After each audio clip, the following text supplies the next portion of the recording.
might pick up people talking in the air. Okay, we're live. Can you? We'll take anything that's a live video at this We're point. live. We're live. Yeah. Okay, we are. But it's a new. Yeah. So the next thing I'll And they need can is hear everything you say. the next thing I'll need is the link. Yes. So it's on your. Okay. I don't know. I'd rather access it via email. I don't want to text it. Oh, you got it.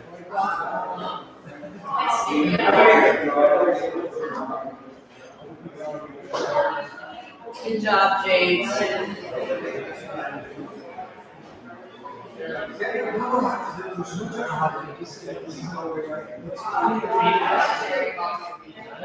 Or this is where it happens. Right here.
Down the stairs, and then we'll see if we have it. Thank you.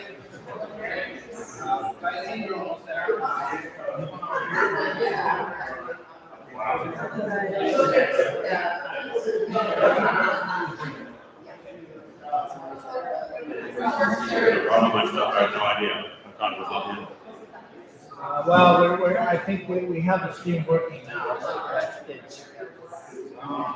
We're trying to figure out how to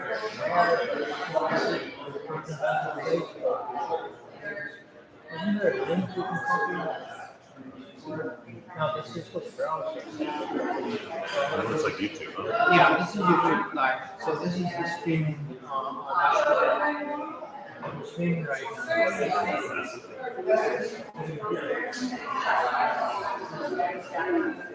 I have. Wow. All right. Yeah, but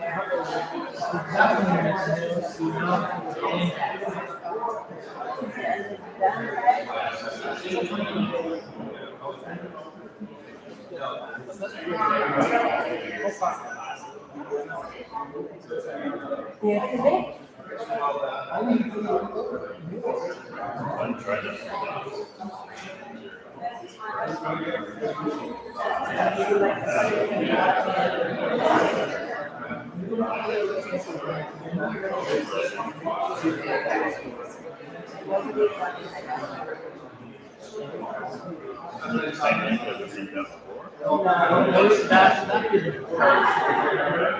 Leave the side.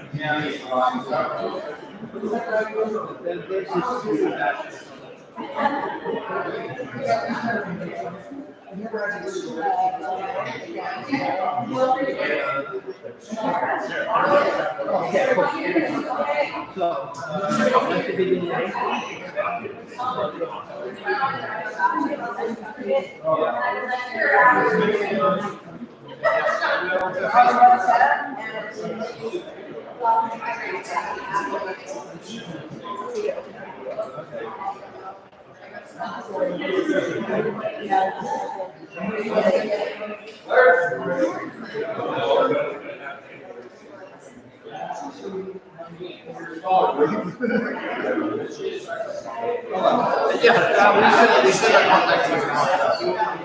And you should have told me. Well, So next time. use Restream, so you can go to Restream and you go to 3 other places. It's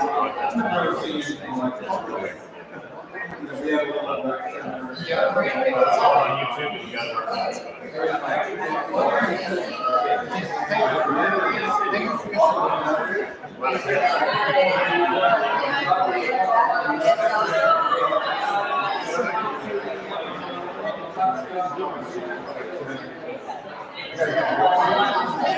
Oh, it's not installed. You have to install it.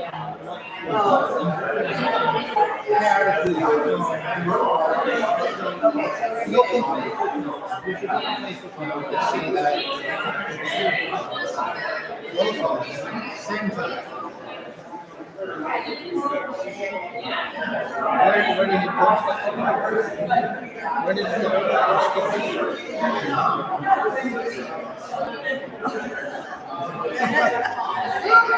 It's history. Oh, That's it.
Okay,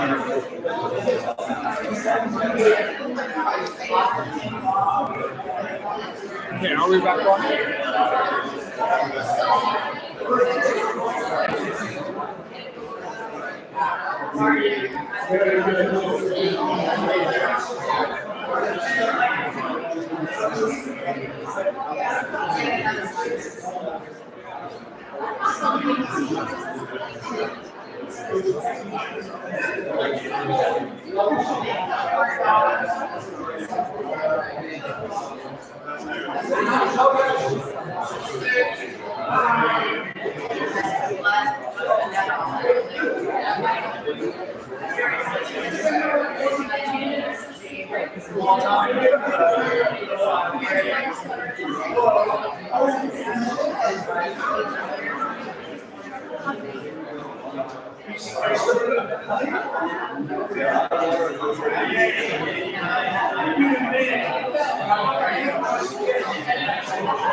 Yes, yes.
This is a disc that dedicated me to honor one of my accomplishments.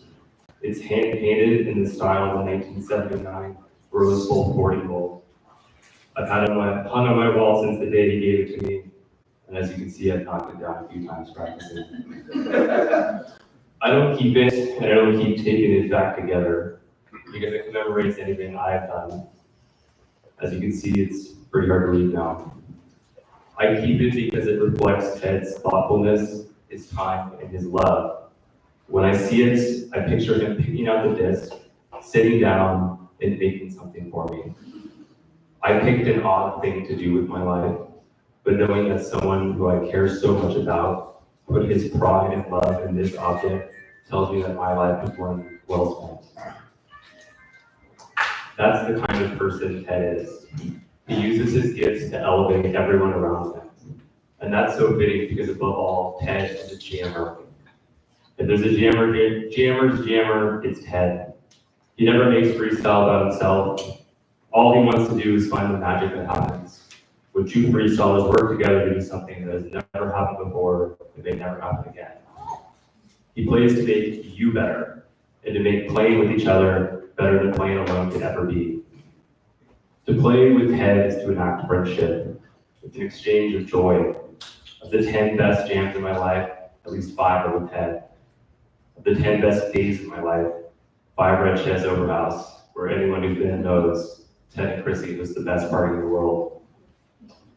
Not surprisingly, when I was writing with Teddy about his accomplishments to prepare for this induction, one of the things he emphasized was his partners.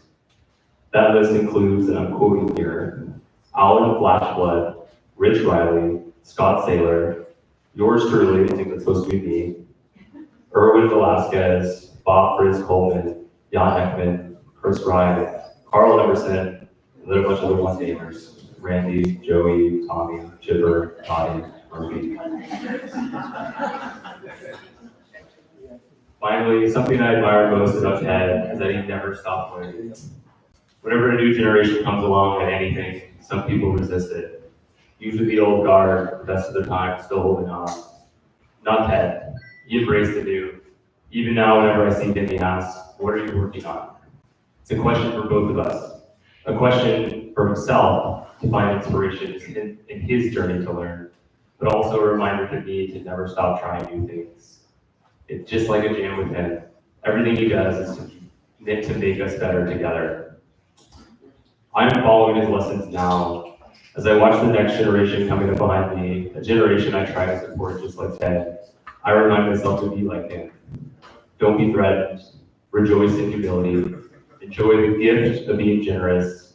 And when it's time to make room for someone else, let that make you better too.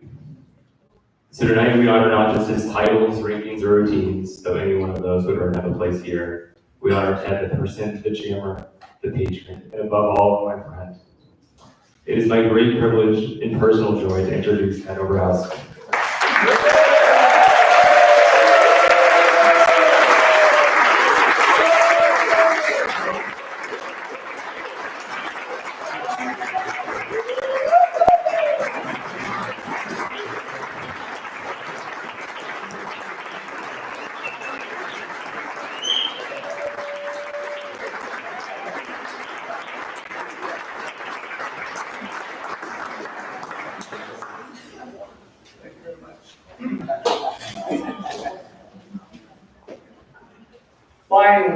Cutting all those classes in college is beginning to pay off. I'm sure you guys are happy to see James and I stand up here and throw down a couple of triples. But I didn't look up for it today, so I'll instead share some wisdom with the youth of the sport. So get ready, here comes some wisdom. Tommy and I have decided that during the 6 presentations, we'd like you to think about this thought. Ask yourself whether it's better to compete, as you folks are in the tournament today, or to be in a non-competitive environment. I'm going to ask a few questions of the audience. What famous philosopher spoke these words? The memories of a man in his old age are the deeds of a man in his prime. Anyone? Larry, you played in this group. Pink Floyd.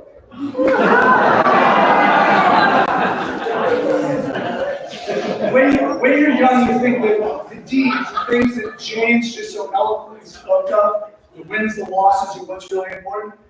When you look back on your career and you're a little more mature, you realize it's the friendships, it's the memories. You're all my best friends. I would compete against you, but we're now the tightest of friends. Yeah. When I was first starting out, I dreamt about somebody showing me exactly how to do the sport of freestyle frisbee. I was on the beach off the coast of Long Island called Fire Island. There's no way to get there but by boat. When you get there, you have to have their feeders, you know, Dan, right? I dreamed so hard, I prayed. One day I was throwing a party, and a fellow showed up at my door. I'd never seen him before. He had a satchel over his shoulder. He looked like Santa Claus. He shows up and he says, "Hi, my name's Richie Barlow. I just won the World Championship in Freestyle Frisbee in 1980. I have no money and I have nowhere to stay." True story. I said, "Richie, what's in the bag?" He said, "I've been on tour for 2 years. These are all my favorite Frisbees." Thank you, God. So I said, "Richie, I'll put you up for 2 weeks, let's say. And when I do, every morning, I want you to wake up with me and teach me the moves of freestyle frisbee. And then every night, I get to take one of those beautiful discs off your hands." He said yes. So after 2 weeks, I had a slew of new moves and 14 of the choicest 80 moves you've ever seen. There is still yes.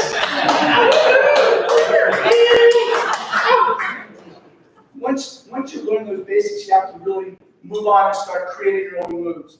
I created a move that James mentioned called the leg trap. It cost my partner $1 million. How did my partner lose $1 million with one move? My partner at the time was a guy named Rich Riley. You know him, big Rich Riley. He and I were going to go down to Fort Collins and show off our new routine, capped off by a beautiful leg trap. Unfortunately, Rich had worked for a company as a bouncer and got thrown over a table, blew out his knee, and he was 90% of the way to winning his $1 million. But we went out to Fort Collins anyway. When we got out there, we hit the move with the leg trap just the way we'd hoped. When he gets back and goes to collect his $1 million, the judge says, "Mr. Riley, do you know Mr. Ted Overhouse?" And he goes, "Hum, hum, hum, hum, hum, hum." He does his best Jackie Gleason impersonation ever. He says, "Yeah, but why, Judge?" He says, presses the button on a video, up comes our finals routine. In the middle of the court, he freeze frames it at the leg trap with my 185 pounds perched atop his supposedly blown out knee. And the judge says, "Mr. Riley, do you have any questions?" And he said, he's from the Bronx, he said, "You're a judge. Can I get a copy of that video?"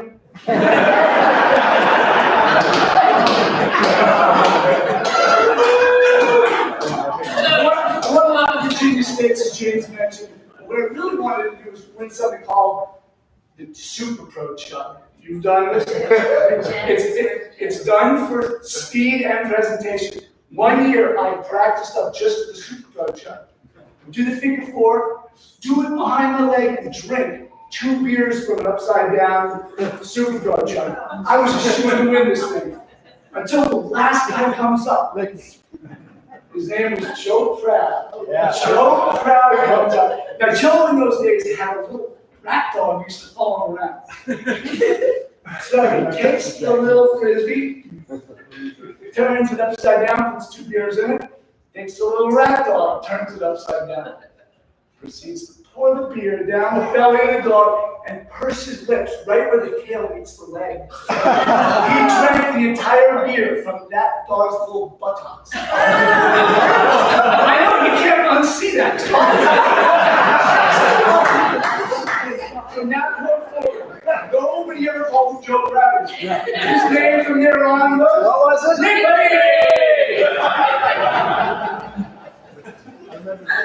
One more question. What famous philosopher said, "Goo makes sponge hang"?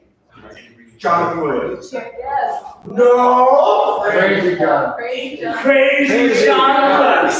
Yeah, I've got to tell the big proof that he might not be as crazy as the thing. In the late 90s, Dougie Fresh and I headed into a tournament in Narragansett. We had kind of a sparse little 70s routine. I realized I hadn't eaten anything. So in between that and the finals, they were serving Rice Krispie treats. So I had Dougie Fresh's Rice Krispie treat. I had John DeWool's Rice Krispie treat. I ate everybody's Rice Krispie treat, but what I didn't know that everybody else knew, they were Bozeman's finest edibles. So I got up for the finals, and I'm seeing 4 Dougie Freshes. I close my eye. 3 Dougie Freshes, that's better. I'm gonna aim for one in the middle. The music comes on. And I start laughing and forget the rest of the day. Until I get to my bed in New York next morning, the phone rings, Dougie Fresh. He goes, "What the hell happened to you? You left all your stuff there." He goes, "But don't worry, I've got your trophy." Trophy? You won the tournament? So the moral of the story is, Crazy John must have been on something. In this instance, who makes sponge hang?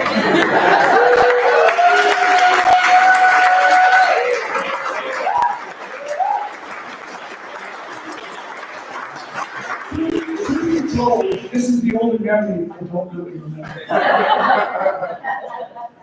Like James said, I played in 5 majors. Won 5 majors in 10 years. Some of the best players in the planet. You get to play with Bob Fritz-Coleman, Jan Ekman, most gentlemanly person in our sport. I realized early on that in order to make the Hall of Fame someday, I probably had to win a world championships with Larry. Because everybody else in the Hall of Fame had already won a world championships with Larry. So we got that out of the way early. When you play with quality players, the who's who of the Hall of Fame, you realize the trick is just play to their strengths. I got to play with Dave Murphy. We decided early on we were going to win difficulty. Dave Murphy's the most difficult player I know. Play with Randy Sylvie. We're going to win presentation every time. One presentation every time. Randy and I played with Mr. Velasquez, not the one in the back, but Erwin Velasquez. And Erwin could only play with a lid, whereas Randy could only play with a sky star. I had to learn to do co-ops in the middle of a 3-way with 2 different discs. Look at the video. Some of you are the best players in the state. Some of you are the best players in the country. Select few are the best players in the world. When Erwin Velasquez moved to my neighborhood in New Jersey, I had the unfortunate distinction of not even being the best player on that block.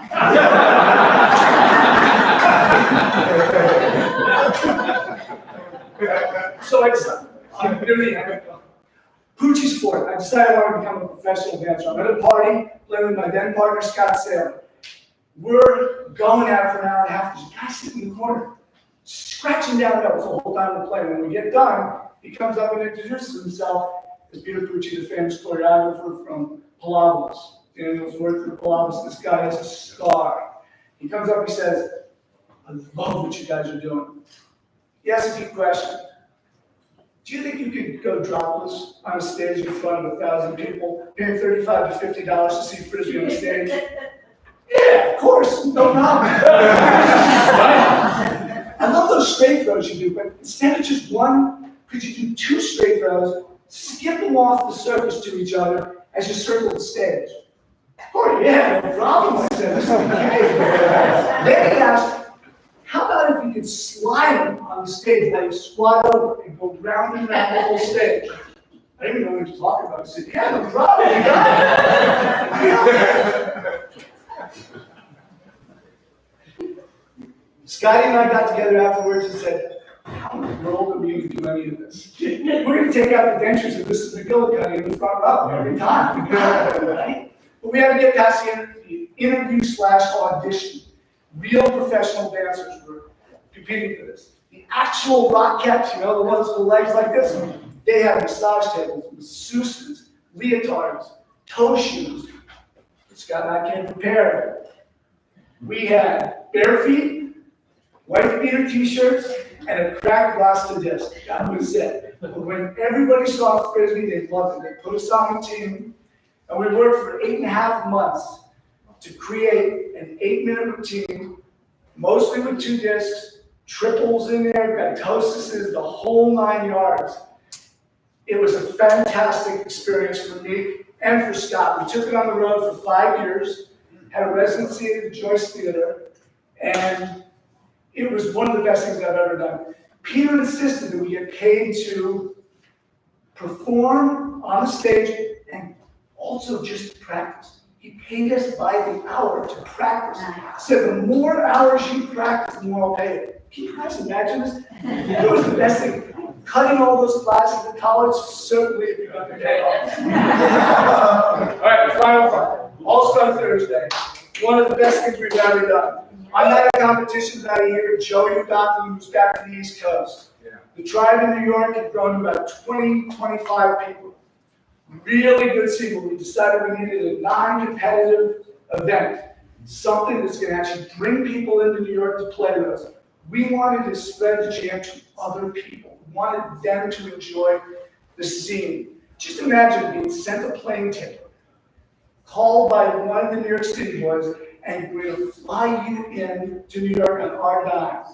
We're going to then put you in a limousine during the Chipper Bro Bell. You'll remember the limousine, won't you, Joey? Joey and Chipper hopped out of the trunk for their friendship. It was one of the fantastic memories I've ever had. We take the limo, we bring it to a brownstone, and we throw at least 2, sometimes 3 parties in your honor, celebrating your skills.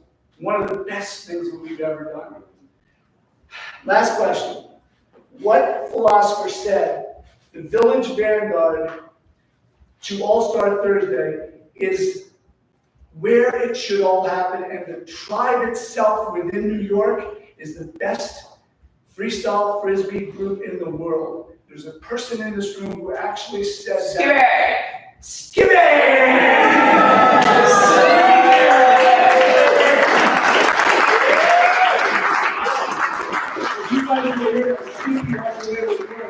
So do we in New York. We created our own vernacular. If you look on the site, you won't even understand what we're talking about. Now, we've got, are you not Gloucesterman? The Gaius mallet. We brought Kevin into a new level with an instrument called the Gaius mallet. Waka waka. We're so lucky in New York. You just have to think. Everybody thinks how lucky the Flyers are, but it's really we in New York that are lucky ones. In consecutive weeks, this year alone, we flew in G-Money, the guy throwing your tournament here, Red Schramek. We had Patrick Isla. We had beautiful Bethany Sanchez. We had Tommy Lightning Lighter, and I do mean lightning. It was figuratively and literally lightning bolts hitting the ground the entire time, wasn't it? And we had Tiny Neck Rotec and the GOAT himself, James White, all in consecutive weeks. Sue Straight, and it just keeps going. We've been doing this for 22 years. We've thrown 450 different events for individuals. We've given away 850 discs on the tribe's dime, and we've created thousands of memories. I'm so proud to be a part of this.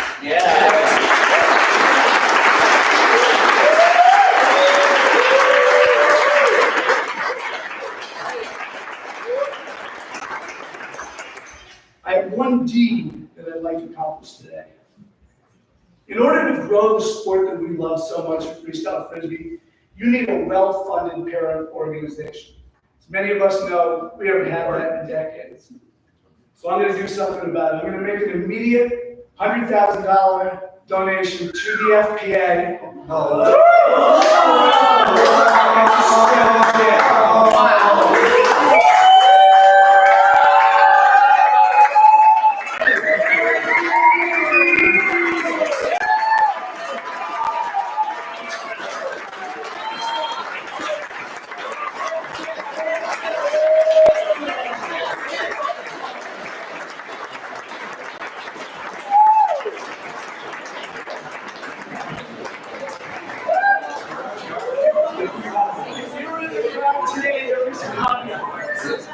There's going to be a little prize money bump for this tournament.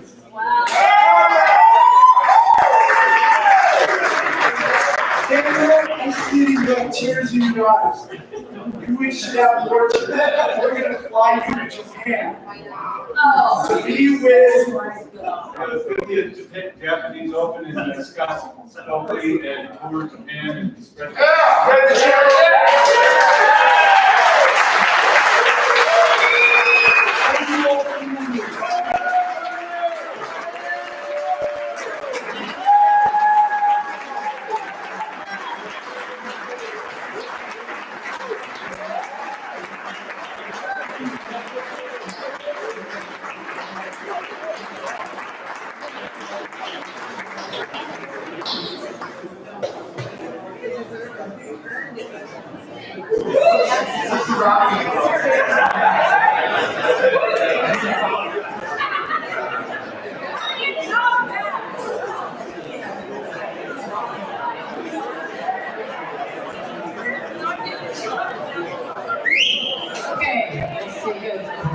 Wow. Amazing. Yeah, I know. The heads are still spinning. Just still spinning. Thank you so much.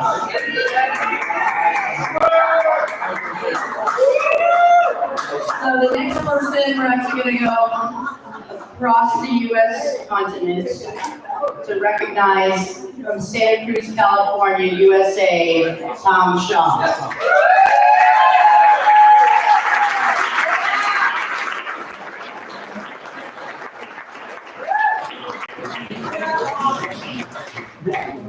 I've been at one of these tournaments before, and they're amazing, they're great. But it's impossible to properly ascertain the importance of Tom Shaw's contributions to Frisbee, and freestyle in particular.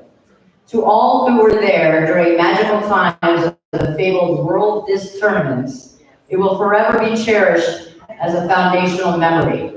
For all who have attended any event associated with Tom over his nearly 50 years of running tournaments, there is a debt of gratitude. And there is an appreciation for the sheer boldness and the sheer audacity. Yeah. You put audacity. Audacity of Tom Shaw. Ladies and gentlemen, please help me congratulate inducting Tom Shaw today.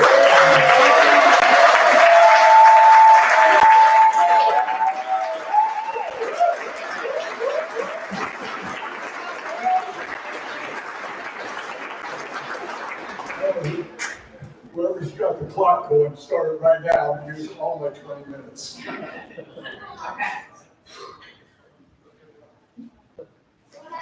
Here I am, and here you guys are. I just cannot believe this. I recognize so many people here, so many people I don't. I'm gonna get started with my beginning and drag all of you guys in with me. I started playing in 1974, 75. I didn't start playing. I saw Monica Lou and Alicia Maris. They did a demonstration at UCSC. And I was playing catch with my friend George Maple.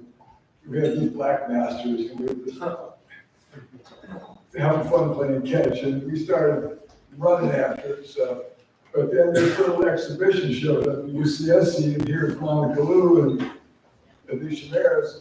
My God, they skipped it off the ground, and she caught it behind her back. And That's where it started. I just wanted you people in this room. I've been involved with Frisbee for 50 years. You people in this room started everything. Everything. Before disc golf, before ultimate, before any other event, it was freestyle. It was learning how to catch behind your back, do this trick, do that trick. And it all started from all the other events came out of you guys. And it was a period of time that only you in this room can really identify with. It's like when after double they discovered baseball. People just, there were no rules, you just want to hit the ball and throw it. You were in that time period where you just could not get enough of what you were doing. It was like, we're not going on family trips, we're going to go play Frisbee. We're going to go play Frisbee. That's all we wanted to do. And I really applaud you guys for that. It's amazing that you guys are the founders of all the sports in Frisbee. You have to know that. I mean, after I played a little bit, I went to, well, before that, I got started, I did a little organizing tournament. I've always been an organizer, organizing different things. Yeah. And so in 1977, I had a little team tournament with 5 or 6 teams, Modesto, San Francisco, Sonoma came down, Santa Cruz, and San Jose. And the word got out, and then on my doorstep, there's 4 guys show up from Modesto. There's one of them sitting right there. Kevin Givens, Andy Yates, Evan Vitaro, and Michael Young. He's not here anymore. One of the greatest players ever. And so that tournament was a total success. It was just, everybody loved it. I got to get Cabrillo, we were out the back there. Then I went to Rose Bowl, and I saw all that action down there. 50,000 people sitting on one side, working on the other side. But looking at George's as well, why can't I do this? Why can't we do this? So I put together the first Santa Cruz Flying Disc Classic in 1978. And knocking on my doors, Ken Westerfield and Mary Catherine shows up. And they came out from Toronto and they wanted to be a part of this. They heard all this action was going on. And they really, I mean, it was amazing. They really stepped up and did just a phenomenal job. Then, after 78, we did 79, that was a Jeff Soder. We were going to go, I wanted to compete with Family in the Rose Bowl. So I thought, well, San Francisco is a big city too. So we met with Kezar Stadium, where the San Francisco 49ers played. And we tried to bring Greenpeace in as our beneficiary, but they wanted 90% of the gate. And then the people at Kezar said, well, August is not a really good time because it's foggy and there's too many other things going on. And we really didn't have the money to buy Kezar, so I had to rent Kezar Stadium. So we went back to 79, we didn't get to Rio, so then we did San Lorenzo Park. Just to make jam it. I mean, the atmosphere at San Lorenzo Park was just amazing. And we started adding more things to the show. I had OP skydivers. They came for years and years. And I just wanted to get you freestyle. The crowds that came from my tournaments came for freestylers, came to watch you guys play. It wasn't ultimate, it wasn't distance, it wasn't disc golf. They wanted to come and watch you guys play. And we packed it. We packed, for a few years, we packed Santa Cruz in 1980. We had CBS Sports came out. Barry was there. It was an enormous tournament. Richie Bartle and Roger Bear blew the crowd away. I remember, if I have it on film, I brought the films with me. Dave Green would say, this is the highest presentation we've ever awarded any team. And Richie Barlow, he was just like a ball of energy. You couldn't stop him. He'd roll around the ground 4 or 5 times and get up and hit disc up, roll around again, and then catch it. I mean, just things like that. And the crowd was going nuts.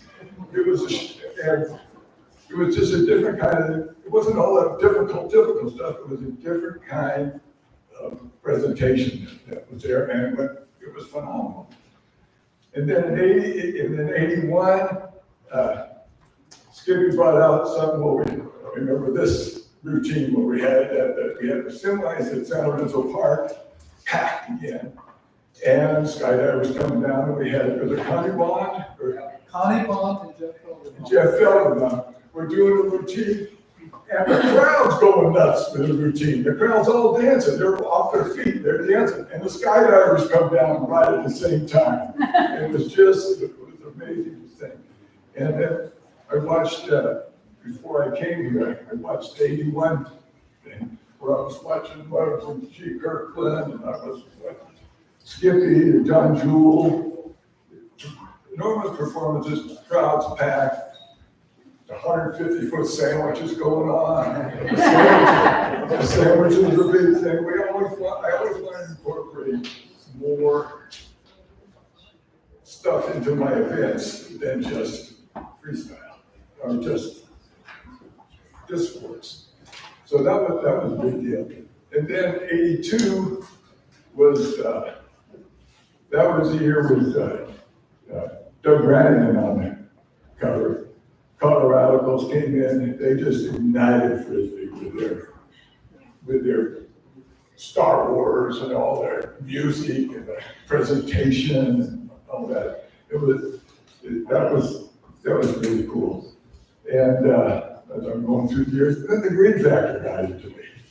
I was packing out Scarrillo, standing room only, just packed it out. The Green Factor got me, and so I went to Spartan Stadium in San Jose, and we only had 1,500 spectators in a 20,000 seat stadium. Phenomenal. Colorado was phenomenal. I mean, everything went. Sandwich came down, skydivers came down. I mean, it was also a great show. 84. I'm just giving you a quick synopsis of 84. Went back to Korea. Dan Roddick says you should have kept it at Santa Cruz, keep the coffee shop atmosphere, you pack it out all the time.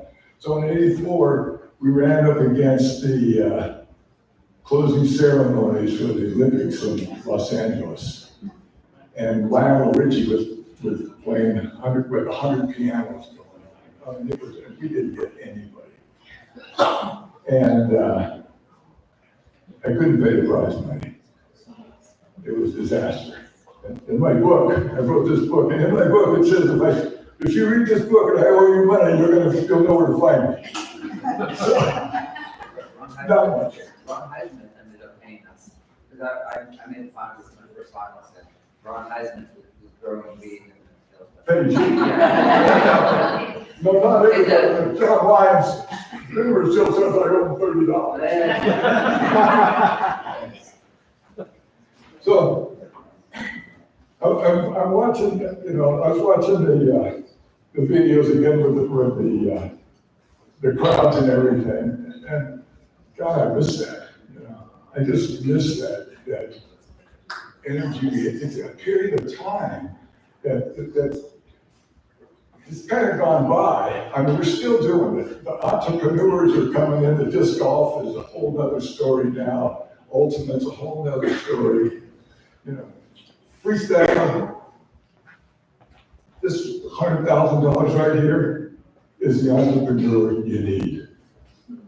That broke my heart when you guys did that. Freestyle needs that. It needs that show again. It needs that. It's not in the big stadium, but it needs that crowd. People love to go watch you guys play. They love it.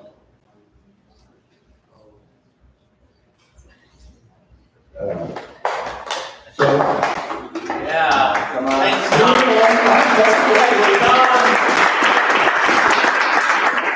Vicky and I was married to Vicky for 20 years, and we did at 85 and 86. I curtailed no more prize money. I stopped promising prize money. I just couldn't afford it because I couldn't make it. I always felt that, oh, we'll get 20,000 from the TV contract. We'll get this from that. We'll get that, and that never happened. But so 85 and 86, we went to Harvey West Park. We had good crowds. Crazy John won the overall twice. The first time I ever saw anybody do a tooth delay. He blew the crowd away, just blew it away. And so I finally said, this is enough. I'm not going to do it anymore. And so I got into disc golf. I put a lot of big disc golf tournaments on, Masters Cup. You know, I went strong in the disc golf. And then in 2002, Skippy and Tom Leitner, they were doing he thinks it was a tournament. We're speaking of. He thinks it was a tournament, but it was a jam, and I forget the beach right there. The guys from San Francisco. Oh, yeah, Doug Lawrence, Johnny O'Malley, Mark Goody. And so we're all sitting around this fire, and then it just sparked up again. The world of games just sparked up again. And I said, okay, we're going to do it. So I went home and I told Vicky immediately, it didn't fly. So I ended up moving out on the boat. You got to move out for a while to do this tournament, right? I had to stay there. And the tournament, 2003 was an amazing tournament. I wanted to feel like the Olympics. I had flags walking around. Every country was there. I had to carry a flag around the tournament. And I had on the back of the program, "We are the world," and everybody was saying that at the end. It was a great show. It was really a good one. And I can't remember if we had a prize money. Okay. We didn't have paratroopers. So getting back to some of the great things that, other than my tournaments and stuff like that, really the cool things that happened to me in my life was 1983, which is where I'm standing right there. I'm at Stanford Stadium for the East-West Shrine game. And Tom McCran, I don't know if many people remember Tom McCran, but he was the big igniter of frisbee activity in Northern California. So he got me and G. Rose and Corey Basso and Michael Snyder and the dog and a couple other players. And I don't know if you guys knew Corey and G very well, but they had to move out every once in a while. So they had one right there. They were gone. And then Michael Snyder's dog was too hot, they were gone. And so all of us left was me and Tom McCran. And I got to be on the field in front of 80,000 people, throwing, I had a stack of frisbees, throwing frisbees through the goalpost, and my kids, who were 12 and 13, were there. And John Elway was a quarterback for the West End. So this was a big thing, and I would throw a couple of this, and all of a sudden I'd chuck one up in the crowd, and the crowd would go wild, and McCran, he was just playing. You see that? I can't believe he did that, you know. All that. That was really one of the best memories of my life as far as disc goes.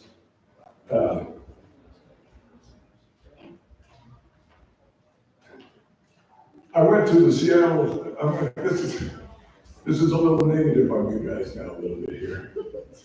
I went to the Seattle World Championships, and I don't want to put down anybody there, because I know that's what it was. But I always used to see big crowds around freestylers. And there was just a row of seats around the indoor of the gymnasium.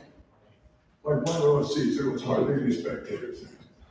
And I was talking to a few players today about the changes. And the moves they were doing were so difficult, and they were so short. They would just throw it up, put the spin on it, and there was no throws. There was no anticipation of what's he going to do with that disc when he gets it. It would just, It was just all hard stuff.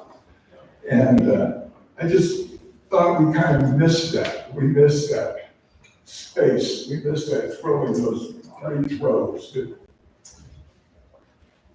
Jen's back there, one of the greatest throwers ever.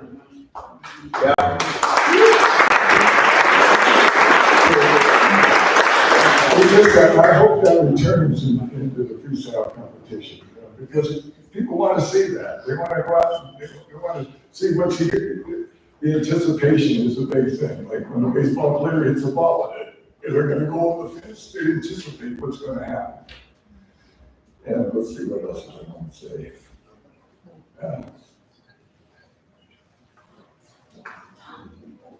That's about it.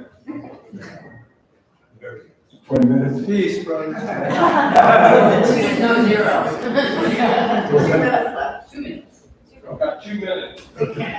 Anyway, I just want to pay a tribute to Victor Malafronte.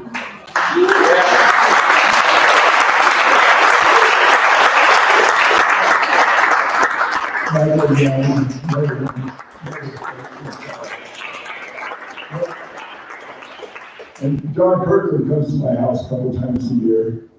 And just another phenomenal player. Just he doesn't freestyle anymore, but he just putts. You just can't get enough. But I just want to thank all you guys for honoring me. I'm not a freestyler. I wanted to be on the other side of the fence. I wanted to create the show for you guys. I wanted to create And you did. your arena.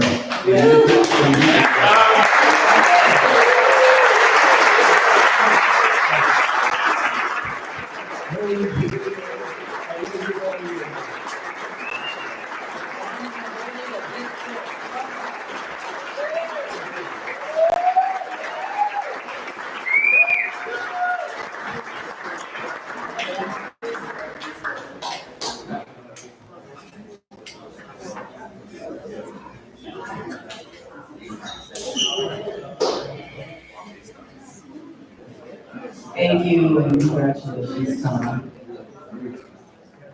Judy Robbins.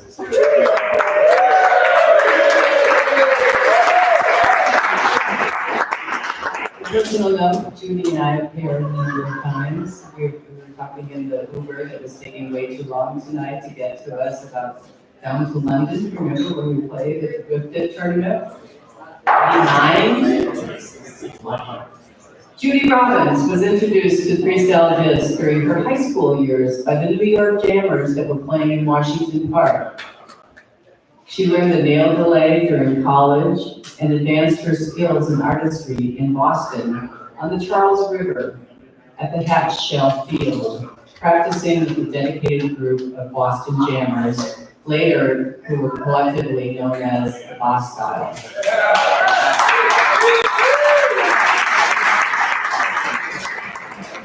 Known for her buttery smooth rolls, Judy developed a significant skill set which launched her legendary freestyle career with 8 major titles. Judy also became prolific in overall play, winning multiple major titles. We celebrate Judy here today and thank her for her contributions to our sport. Judy.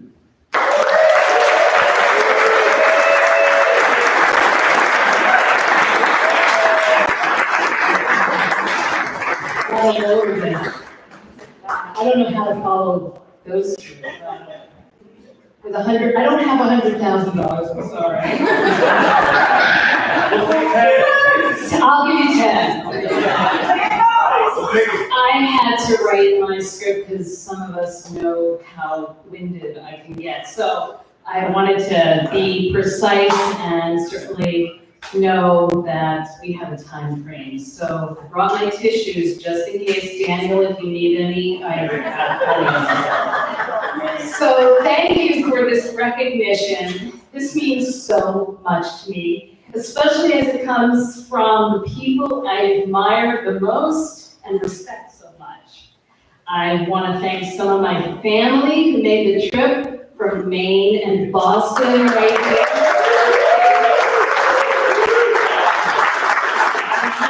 for coordinating tonight, and to all my friends who are watching at home online, thank you too for tuning in. To everyone who has shared their talents on the organizational end of this sport, I tip my disc. I don't have a disc. I tip my disc to you, and the behind the scenes of, efforts are challenging and not as much fun as being out there playing on the field with your disc all the time. So congratulations to Brett and to Grant and to all of the team that put together this Toronto event.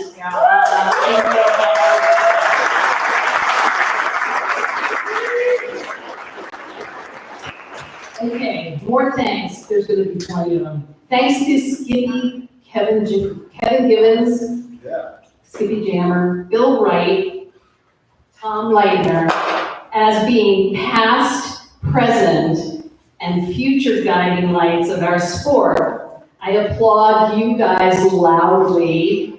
All of your unique spin, pun intended, on playing, organizing, and documenting the history of our sport has formed the backbone for which our sport has greatly benefited. So to the nominating committee, Amy Schiller, Harvey Brandt, and Rick Williams, for who they took the time to consider my contributions to the sport and for supporting me for this honor, I couldn't be more grateful. And congratulations to all of the Freestyle Hall of Fame inductees. All of you have been inspiring friends, partners, worthy competitors, and outstanding organizers for our sport. I am so eternally grateful to share this moment with all of you. As for those who couldn't be with us tonight, but who have left a legacy for this sport, I will always have a special place in my heart and everlasting presence in mind for all of you.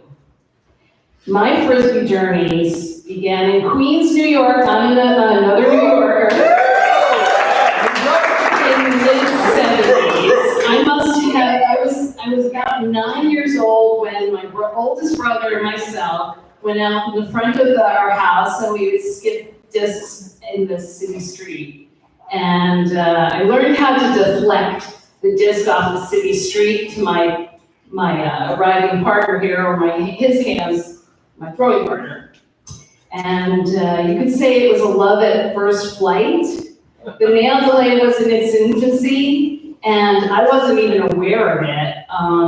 But I was hungry for more, and a few years later, I mastered a nail delay during my high school days, after seeing it used to perfection with the Washington Square Wizards down at Washington Square Park and in New York City Central Park.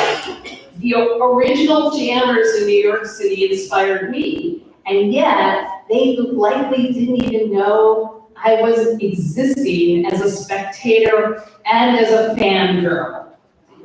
When I moved to Boston, Massachusetts in 1980 for college, I found my niche of Frisbee freestyling friends practicing on the Charles River, as Bethany explained, and we coined ourselves Boss Style. The core players included very accomplished talents and many, many dear friends.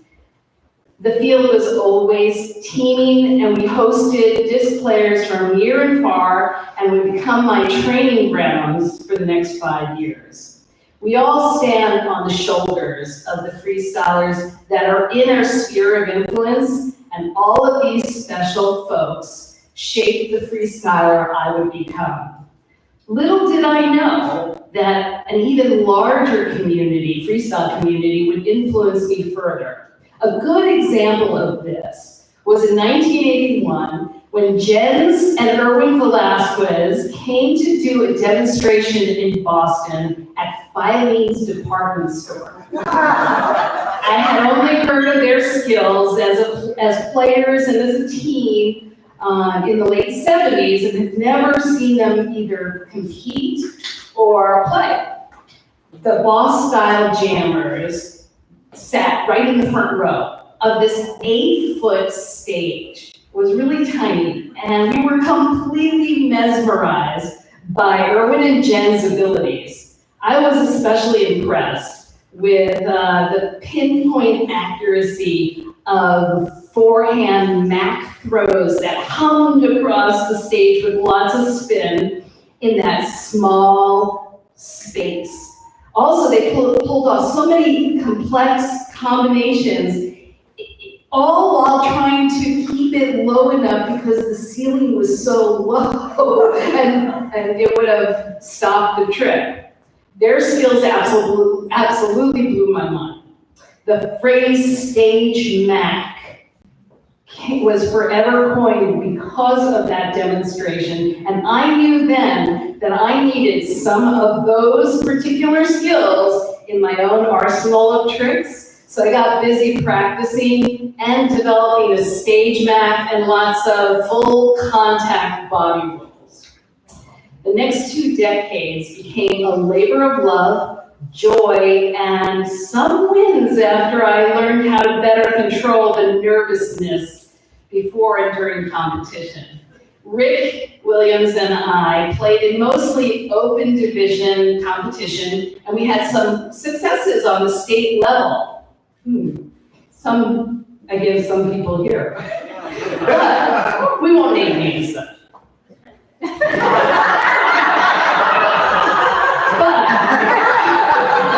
there was something missing. Not too many women were freestyling and available in the East. And I would need to travel to see, learn from, and hopefully play with and against the most talented women in our sport. And as I read more about all of these women players in the FPA forum, thank you Bill Wright and Skippy Jammers for doing their quarterly newsletters, which I always read back to right away when I got it. I knew I needed to see Stacey Anderson, Carolyn Yabby, Kate Dow, G. Rose, Maggie Curtis, among others firsthand. So I ventured to the World Freestyle Championships in Minnesota first, Fort Collins next, and Santa Barbara in the mid-80s, which were pivotal moments because I would finally get to see their talents up close. And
to develop partnerships with those top players.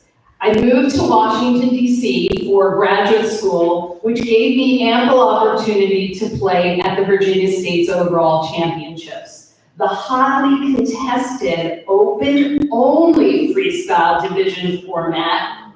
Eric, where are you?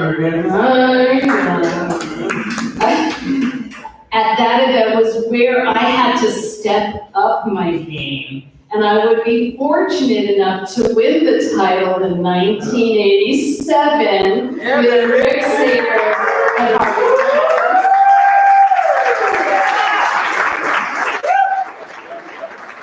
As well as later winning the women's overall title.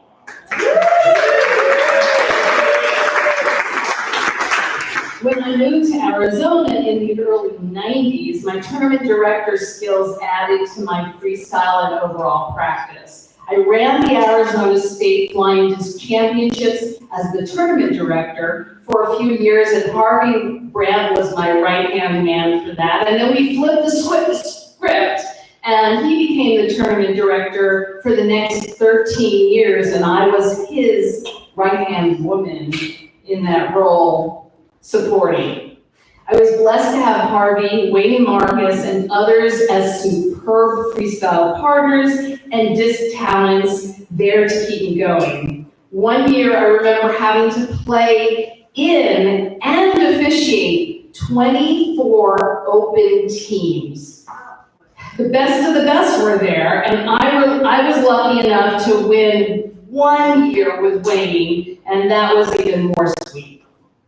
Along the way, there were great jams, great partnerships, and great fun, and that was just the start of the 90s. By the end of the 1990s and into the early aughts, I had a few World Freestyle titles and a US Open Women's Overall Championship title and a World Federation Flying Disc Overall Women's title.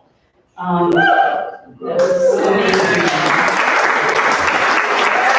10 years of crazy. Yet, with all these accomplishments I've mentioned, I can't take full credit. What's been instrumental to the success, as was mentioned before, was the partnerships along the way. Freestyle is a team event, and I am only 1/2 or 1/3 of the equation. Working with many talented teammates has been an athlete's career gift. Please bear with me while I acknowledge some of my winning partnerships along the way. My first world title win was with Gina Sample. Her grace and her athleticism was the epitome of a true champ in more than just women's play. I valued our time together as a team, and I celebrate her today, even though she is not here to receive the Hall of Fame honor in person. The subsequent World US Open and World Masters Women Freestyle titles, I would also share with the very great talents of Amy Beckon Schiller,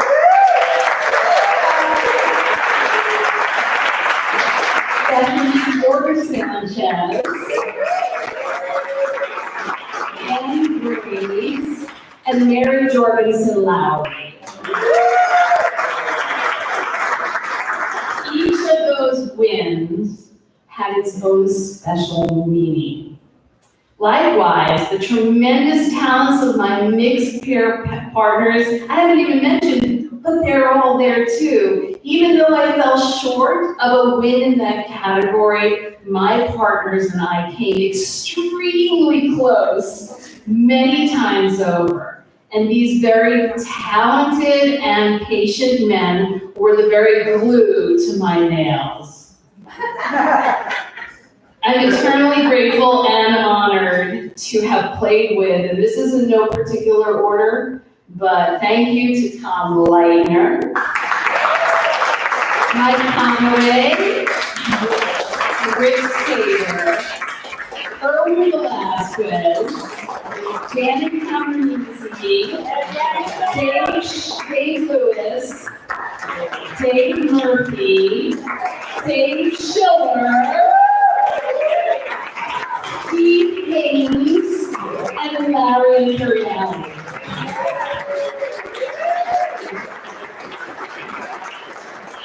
I was absolutely the luckiest partner to have worked so intensely with all of you, and I learned so much from each of you. So, some of the greatest perks of being a freestyler is being able to visit new destinations and meet new people. When the FPA World Championships were hosted in Rimini, Italy in 2003, I would be there. It was such a special time and an exhilarating place to be, and meeting so many Italian, European jammers, so special. But unbeknownst to me at the time, however, it would be my last competition. After a medical diagnosis sidelined me into retirement. it would be a long, long grieving process, leaving the sport that I loved and spent 30 years focused on. So wrapping up an athletic career wasn't easy, and neither was this speech. Just know that I am so proud to have been a part of a dedicated collective of unique and talented athletes. I will continue to be the biggest fangirl of this sport because I know how much it changed my life.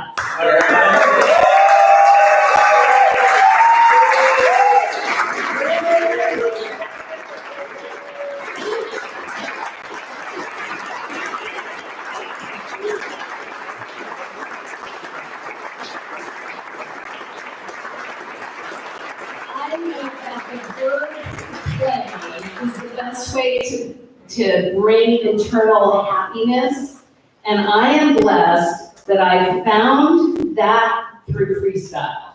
So use play to find your happiness, and let's keep spreading that freestyle sunshine, and may the most fun always win.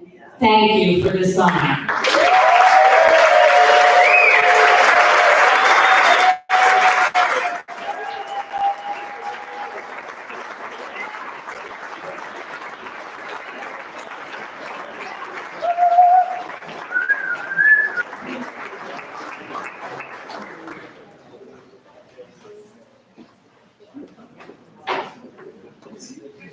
So now we're going to go international.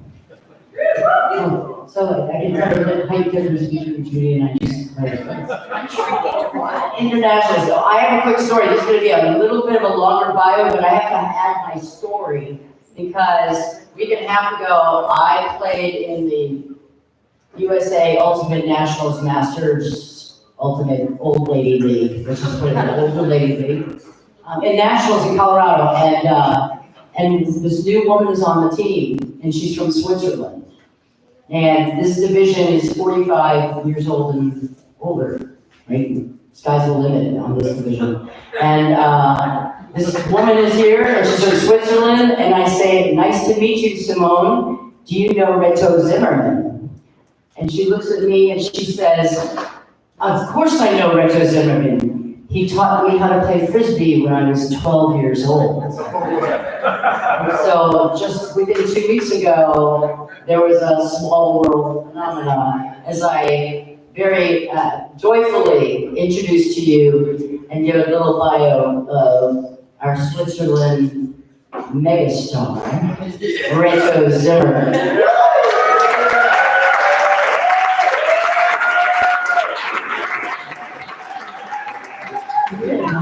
To you. Okay, ready? Once upon a time, there was a boy named Reto. A remarkable story of Reto Zimmerman begins as a study in isolation. He attended a number of tournaments starting in 1983, but most of his practicing was completely solo. During this time, he created a formidable repertoire of unique moves. His naturally limber frame, let's emphasize this, amazingly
With Rachel's induction here, he joins his teammates, Clay Colera, part of the FDHDOF of 2020, and Joachim Arvidsar, also inducted in 2022 into the Freestyle Hall of Fame. I'm caught up to those guys. Rachel has many qualities, none more than his leadership qualities. He's a true ambassador of the sport, is exemplary as a role model, and serves as an inspiration to future freestylers, everyone. And if you saw him perform with Sarah today, oh, wow.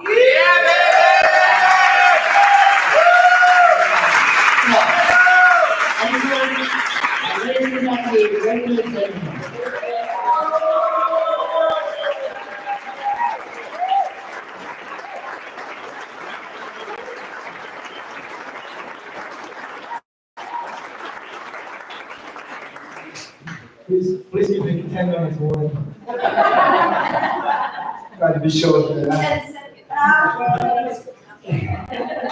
Well, just imagine you strolling through the beautiful old town, 800 years old old town in the world. Just do some window shopping in the mid-80s. And you come to a sports store, and in the windows they have like TVs, and they're showing sports movies of surfing, powder skiing, and wow, frisbee. And me and my friend Christian, we were like in the US, we were very interested in the US, we wanted to go to the US and visit them, and we were also very interested in the sports of the US, and we saw the frisbee videos, and we went over and over to that sports store. We knew it, the video exactly, we knew, I don't remember, it was maybe 70 minutes long, so we knew when frisbee is done, in 55 minutes we have to come back, and it's frisbee up again. It was like and just years later, I learned from, don't know who, that these were the recording from the Rose Bowl, 50,000 spectators, things like that. And Ramo used those videos to promote the sport and to promote the disc selling throughout the whole world. That's when I got the flu of frisbee and freestyle. And they showed everything, ultimate overall, but freestyle was just the best. You imagine everybody likes freestyle, you know? That's where I all started. And in '84, I founded the Flying Angels frisbee team in Berlin, because we also wanted to play ultimate.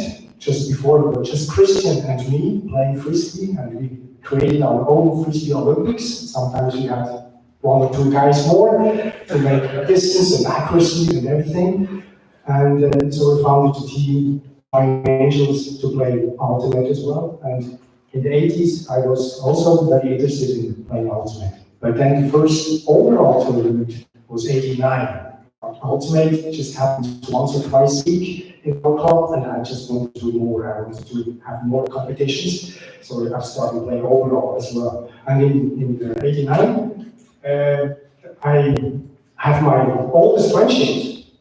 Julie was there in Colchester, England, and Bethany was there in Colchester, England. I'm not sure if Jan Ekman was there. I'm not sure, but Clay was also there. So these were the first great contacts that I had in the freestyle sport in Colchester.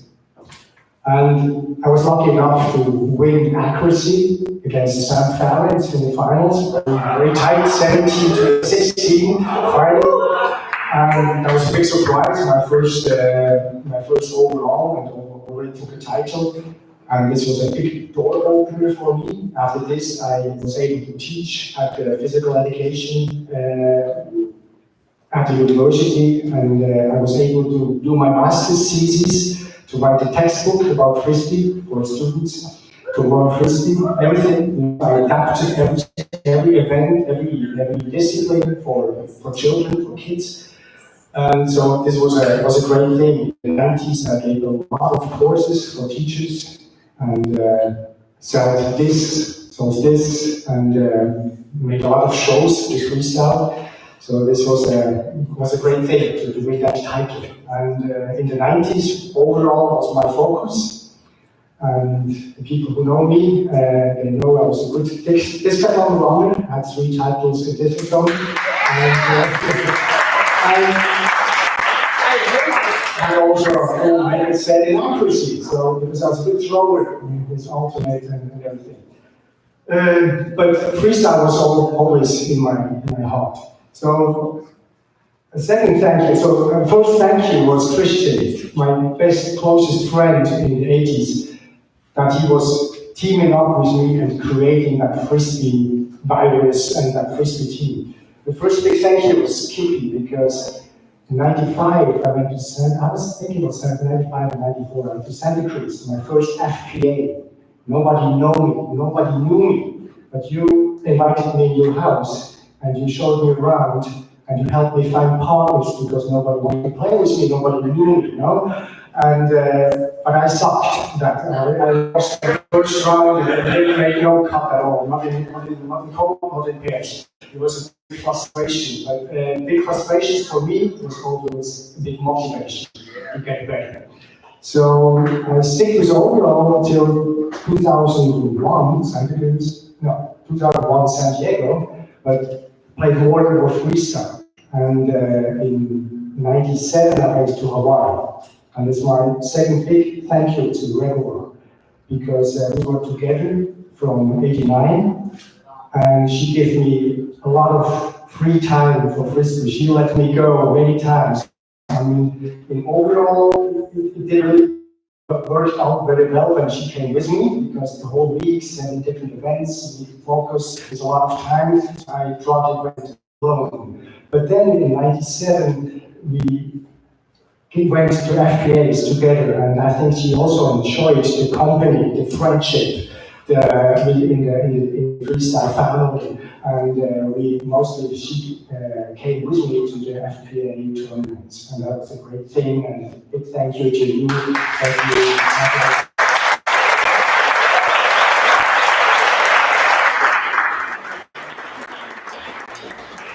Yeah, and then 2001 marriage, 2002 Sarah's birth, 2003 I bought the house with garden, so I decided to skip overall because it's too time demanding, and I did 1 or 2 weeks break, and then I couldn't handle the break anymore, and okay, I have to go into frisbee again, into competition again, because I stopped practicing without having the goal of competitions.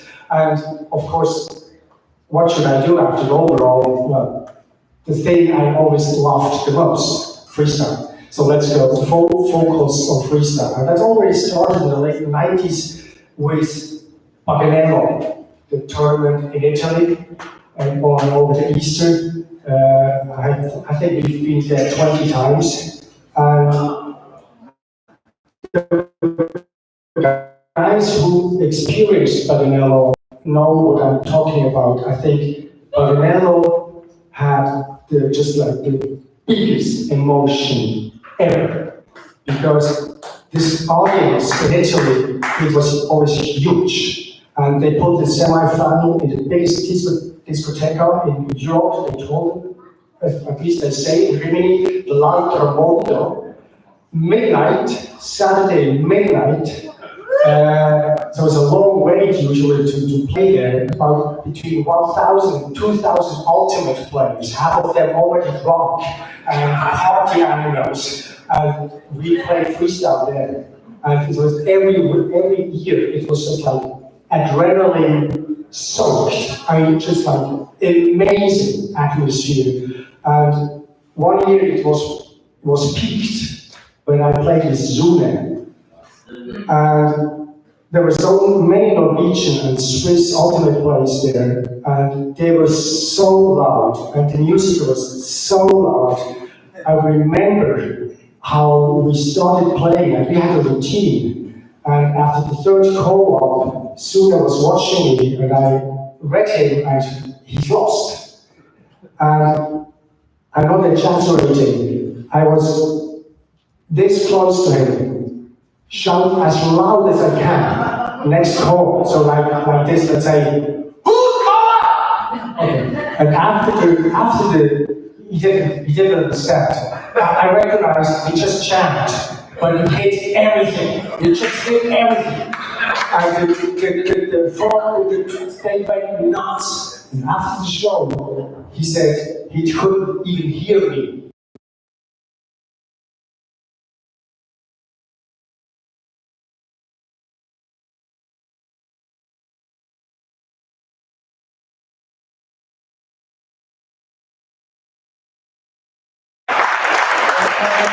In the 90s, I was very often almost the only European participating in the FPA. Just maybe Joachim, Stefan, and maybe Hartmut, Warman, Jan Ekman, just a few. So the good thing about being the only Swiss player is you're very open to new players. And so I played with many different partners, and I didn't keep track so good like you did, so I can't name them all. But I just want to name a few. And sadly, I have to name two that can no longer be with us. It's kind of unfair, isn't it? I mean, we can celebrate together tonight, and Jeff Kruger and Tony Rowe, they can't. It's very sad and it's somehow unfair, but they were two partners I played with, and I love those guys.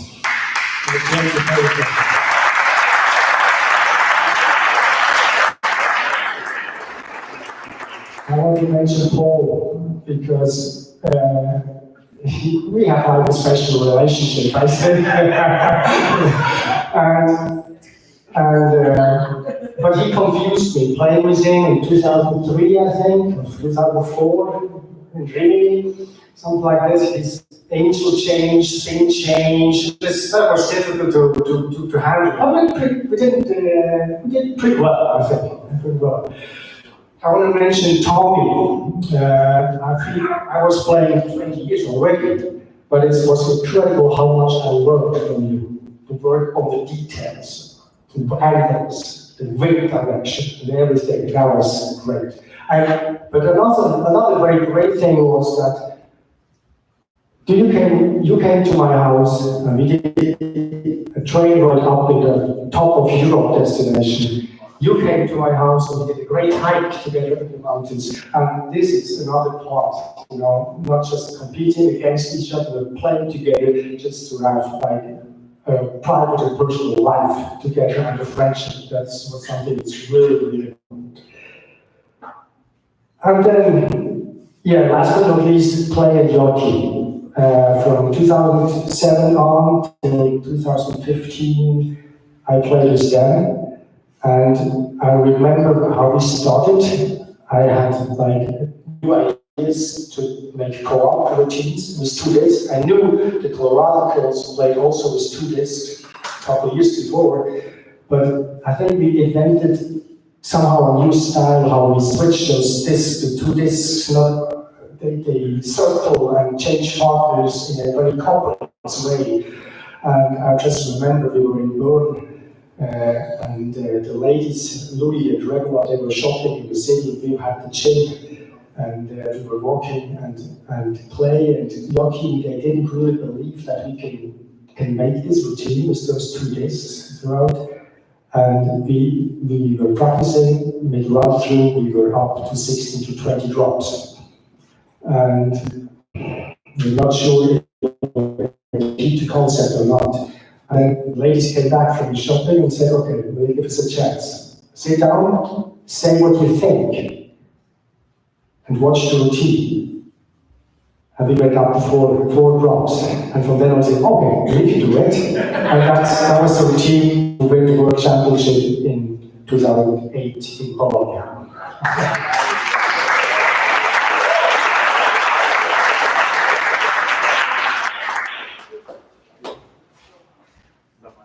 Yeah, so this playing at Joachim, the funny thing is, playing speak sparingly English, and Joachim and me, we don't speak Italian at all. And many people ask me, how can you create a routine? How can you communicate together? Somehow we always knew exactly what we wanted to do, and we understood each other very, very well. So that was a great friendship. 2015, I stopped for several reasons, also back problems, and I started juniors practice. In juniors group, I had up to 12 juniors from 12 years to to 16 years old. And that was a great experience the last 7 years to teach them. I've learned a lot about the freestyle. If you teach, it's another way to look at the sport, and it's a great thing. And Timo, myself, and Sarah, they joined to practice, and now, as it was mentioned, what a great emotion to play a competition with my daughter, Sarah.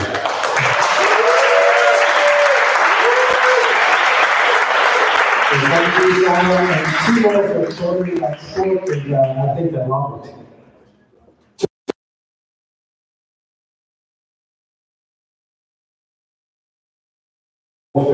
Thank you very much for that big honor. You were somebody who was also in my house together with Mary, and we did a great bike trip in the mountains as well. So another great story, exactly. So thank you, Larry, very much for that friendship and for the introduction. And last but not least, thank you for the Toronto guys. I don't want to put out your names because I kind of forgot somebody, but it takes a whole team to organize the FPA and the Hall of Fame organization, so thank you very much for that. And very last but not least, thank you all together and everybody of you because you're my champion. Thank you.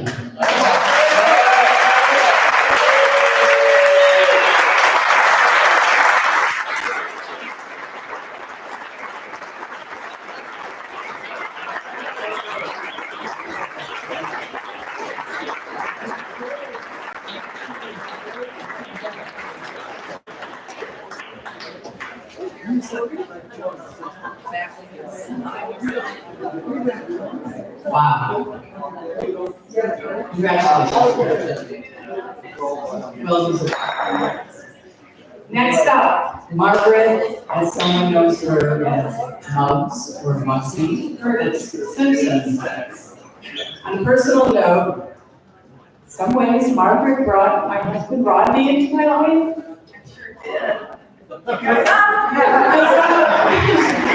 She did. Margaret was teaching a freestyle frisbee class at Sonoma State, and Rodney was going to Sonoma State for a business degree of all things, which he never used. He took the class, and Skippy came into the class as a guest member, I guess, and the rest is history. So thank you for that, Margaret. Margaret, also known as Muggsy Curtis, is a study in excellence. She was an exquisite freestyler, a great mentor and teacher, and a creative source of inspiration for others. Her influence on women's freestyle play is felt even to this day. Her groundbreaking efforts in the mixed division helped not only raise the bar and push the envelope of what was possible, but also made it viable and accessible for other women. Margaret was an original member of the historic United Flyers of Sonoma, also known as the UFOs. Her play, and my favorite t-shirt is a UFO t-shirt from way back when. Her play formed a bridge from the original women's freestylers of the time, who brought in a more technical and athletic game to the mix. This created the platform for future players such as Stacey Anderson, Carolyn Yabi, and many others to emulate. And she was also an outstanding overall player during her career. And Margaret is, sorry, the sentence is not written correctly. Margaret has had the good fortune and good sense to marry a Canadian and live in Canada. Margaret, keep up with it.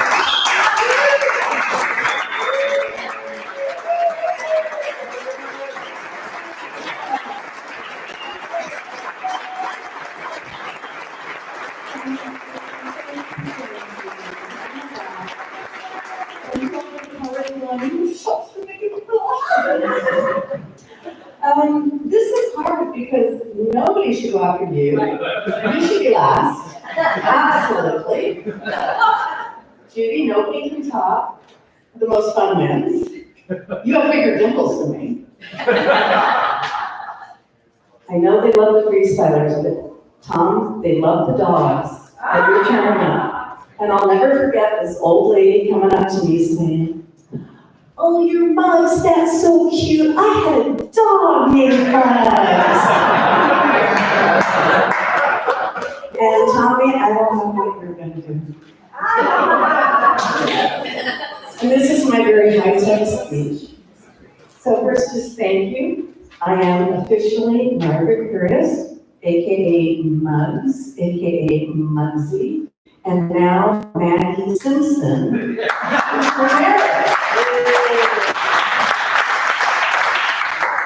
I was born in 1959 in a military hospital in a small town called Chicopee Falls, Massachusetts. And I just wanted to see you all roll your eyes because I'm gonna be done in 5 minutes and you were so scared.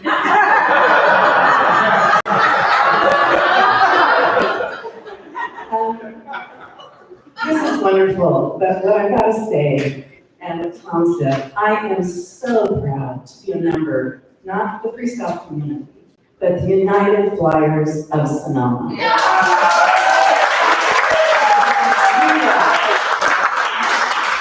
I went to Sonoma State University at the ripe old age of 18.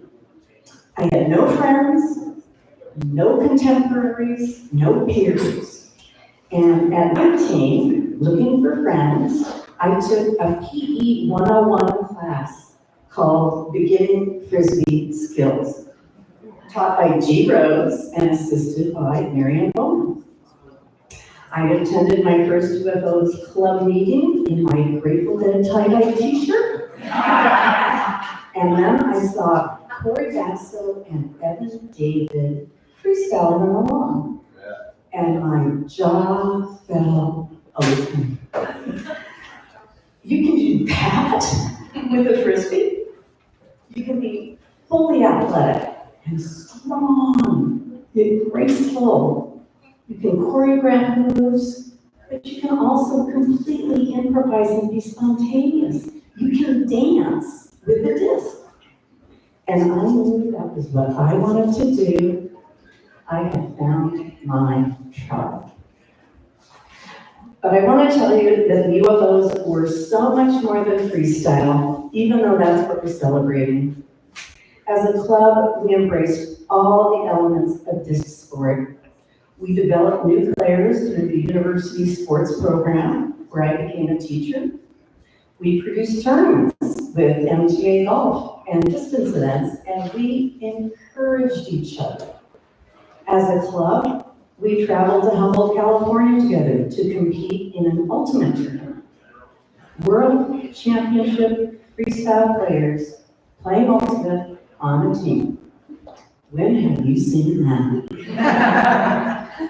We went to San Francisco to see Mikhail Baryshnikov perform with the American Ballet Theater. Shortly afterwards, I began seeing a lot of spinning barrel roll catchers. Coincidence? I think not. We also dealt with the politics of the day. And I don't know if you know this, Tom Schott probably does. I'm proud to say that we attempted to take Whammo to court over the trademark ownership of the word frisbee. Later, members of the UFOs worked with the City of Orange Park and the Sonoma County Department of Parks and Rec to build a disc golf course.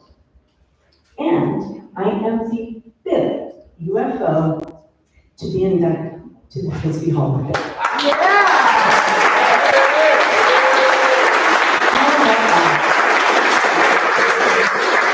I know other clubs, I know areas, but this is the kind of club we have. They encouraged you. And while I adore freestyle, I want to emphasize that UFOs was such an open and embracing family, and I think that is a very rare and lucky thing. We were in rarefied air, as you might know, the kind of lifting breeze off the Pacific Ocean that allowed you to airbrush and chop and play with the wind and dance that beautiful dance with the wind and the frisbee. Sonoma, special place, special fun. So the sports take me all over, California, Arizona, Colorado, Canada. Australia. I have competed, Tommy, in multiple state championships, Rose Bowls, and with discs, but I would say that my fondest memory is participating in the 1988 Australian Expo in Brisbane.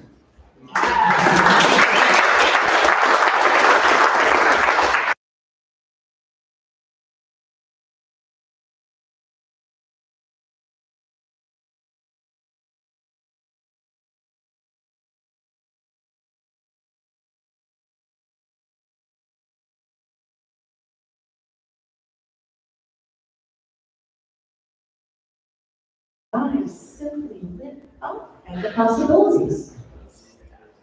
I love performing, I love teaching, and I love this special sport. In closing, I'd just like to thank a few people that you probably have never heard of. They are the unsung heroes in my development as a player, and I appreciate them so much. JW, Mike Estabrook, Bobo Disco, Dr. X, Lanazzo, Nick the Greek, Kirby Hain, Steve Lane, and Peter Gravy.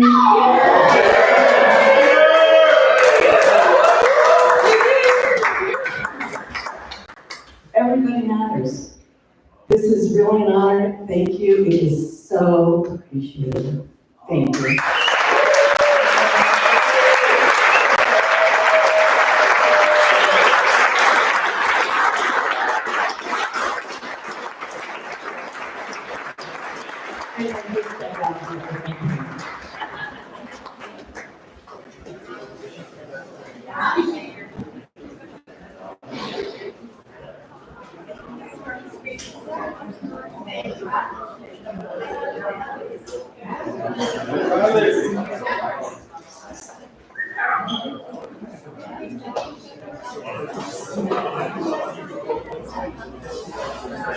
Okay.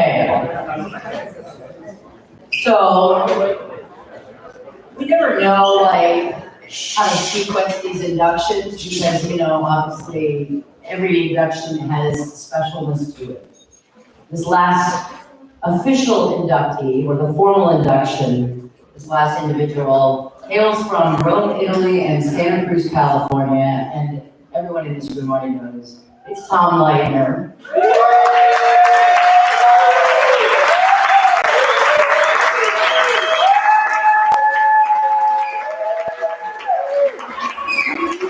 I have a few paragraphs to read, so bear with me on this one. I'll do my best. In the entire history of freestyle frisbee, Tommy Lightning Leitner stands as a titan among the giants of the game. His contributions to freestyle is simply immense and without equal. I agree. Listing out his efforts is exhausting and comprehensive. Yes, you wrote this one.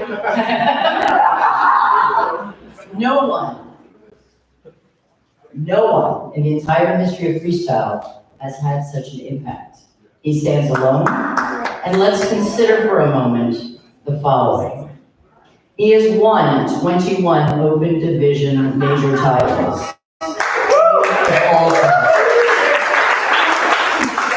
Tommy has also won more than 25 titles in Europe and dozens more in the US.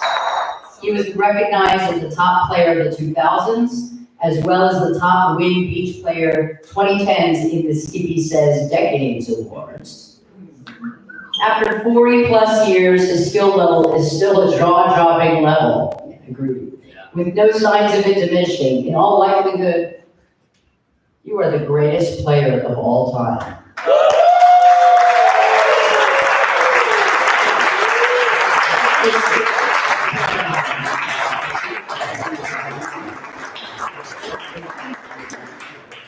His ability as a wing player knows no equal, although many do try, that's my addendum. His contributions to the organizational level are equally impressive as well.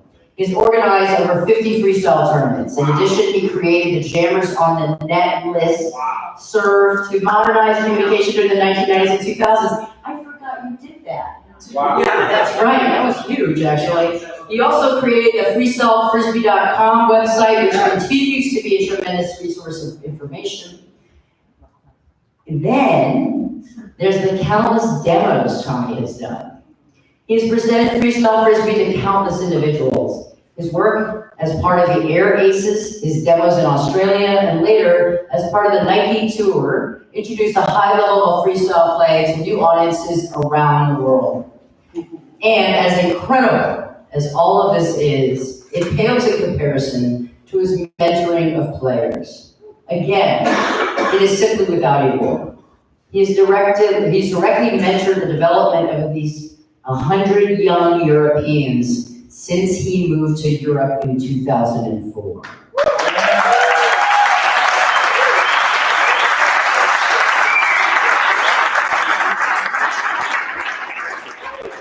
He is recognized as the main force behind the rejuvenation of freestyle play throughout Europe. It is impossible to properly convey all of the things Tom has done to benefit freestyle frisbee.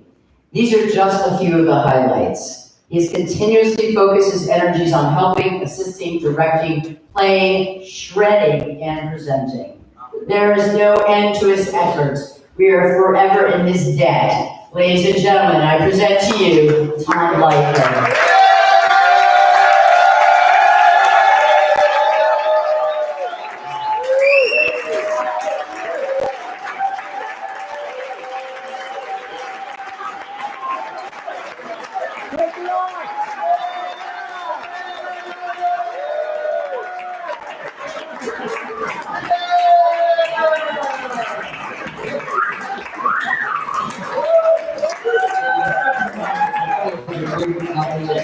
Here this evening. Wow, that is one of the most amazing tributes I've ever heard, and she's talking about me. I've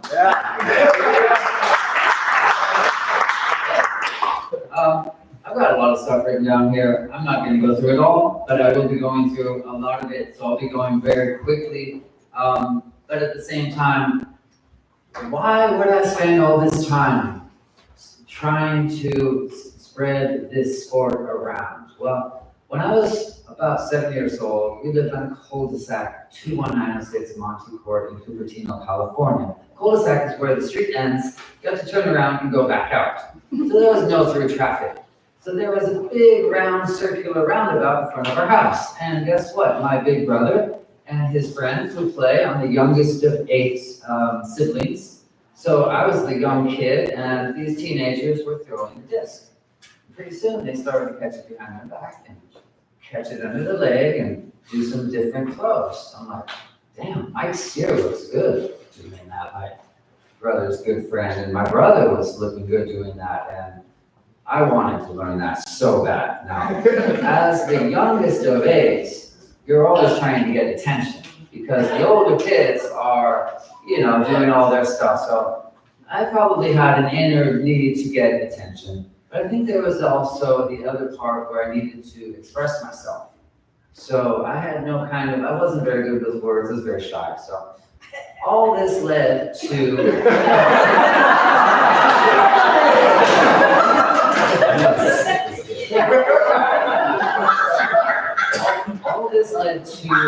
me going to, our family drove over the hill, over to Santa Cruz, because we heard about this Frisbee tournament in 1979. I was 13 years old, and it was the World Disc Games. So we watched from the stadium and thought, oh, this is pretty cool. The world's biggest sandwich, the Guinness World Record, the longest sandwich, Tom Shaw. But that's cool. Then you have these guys coming from the sky. They're landing on the field. You have these parachutists. And then finally the freestyle. Well, there was one guy I was watching, I guess it was Roger Meyer's partner, and I noticed he was running after and starting to crush the disc. I'd never seen that before. They tumbles over. It's like, oh, that's cool. Never thought that I would ever get into the sport, but as a spectator, it was pretty cool. Well, when I was 16 in high school, there was a guy spinning the disc at my high school. And I'm going, man, I've always wanted to learn that. How do you do that? And he's like, oh, you know what? You don't spin it on your finger, you do it on the nail. You need a little silicone, and you need to just keep practicing and going little circles underneath the disc. So for 1 week, for 2 weeks, I practiced nothing. Finally, I'm washing dishes. I was still just turned 16 years old, and you're not supposed to work when you're 15, but I was anyway, because I had to buy a ticket to go to Hawaii. My mom said, we have a place to stay in Hawaii, but you have to pay for your own ticket. So I worked 6 months washing dishes from the age of 15 to 15 and a half and 16, so I could go to Hawaii.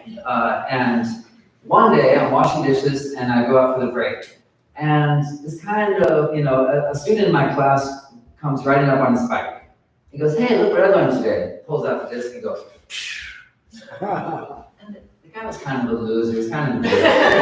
Pissed me off. I went home the next day and said,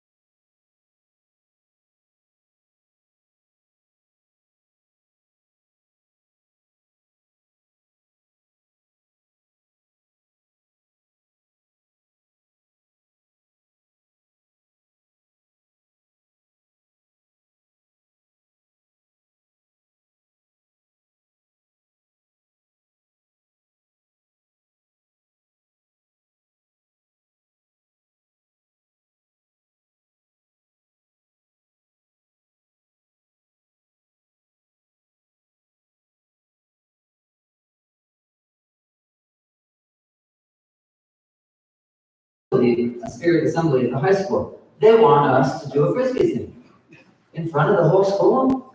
Like, yeah. So we go out there, and it's me and Glenn's like this big, like Adonis. Like, he's just long blonde hair, just a beautiful man, right? And he could throw huge Z's. So he was better than me. Music starts. It's Roxanne. So we're playing. I'm doing my moves. I only have so many moves, so I'm doing them. Glenn drops one, back to me, blah, blah. We're playing, back to me, okay. And I'm like, I've done all the moves I can do. I can do an under the leg to a flamingo. I'm like, you know what? Why don't I try an under the leg and spin and catch a flamingo? So I tried it, and I did it. And then we finished the demo, and I went dropless. Glenn dropped a few. And from that day on, every day I walked across the school, hey, frisbee, where's the frisbee? Hey, look at the frisbee. And suddenly I had a bunch of people who knew who I was, and my kind of self-image started to change at that point. So what happens next? Well, basically we had a group of players, Tim and Tom Saylor, the guys who invented the basically, they were twins. One of them couldn't go to school one day, so the other one's like, can you sit in my class? And after the class, he's like, hey, how was the class? Good. But that girl, Shirley, who sits in the front, oh, Shirley, you saw her? It went from that somehow into some, when you do a guy that's, that's a nice move. That's the story. So finally, I get into, I go to Santa Cruz and I meet Dave Murphy at the beach. He's 17 years old, I'm 17, and we're jamming. And he's like, oh, you gotta clean off the disc before you throw it back to me. I'm like, don't worry about it. But anyway, at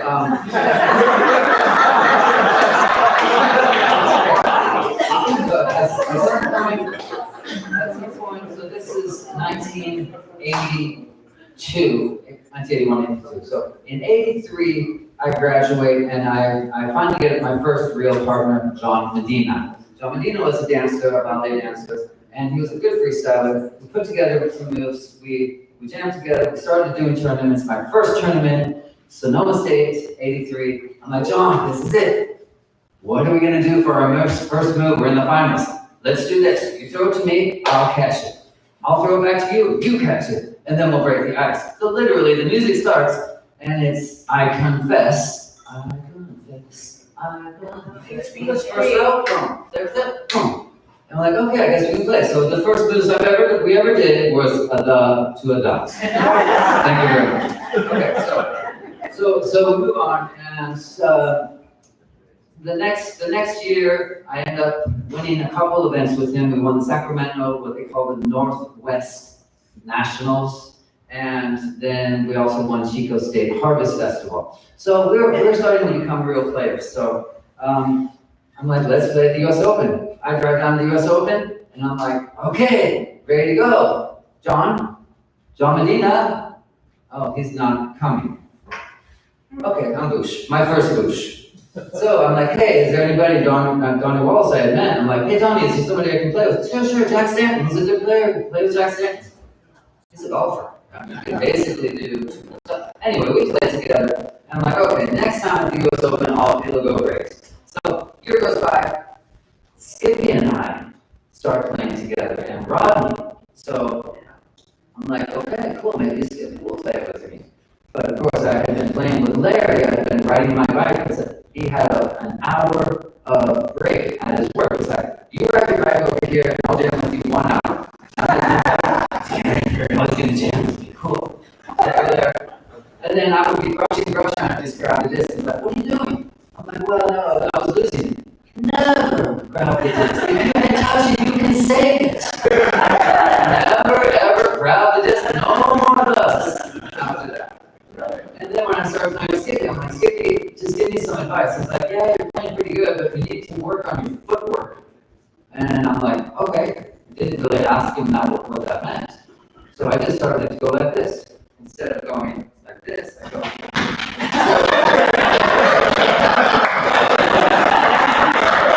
I was only taking like 5 steps instead of 2. The scene just started working, so I'm like, okay, cool. And then I and Joey, and I'm like, hey Joey, I'm just a new player, what do I need to work on? And he's like, you got a lot of stuff to work on.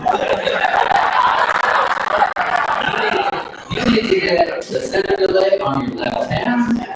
You need to run counter, and you need to play consecutively.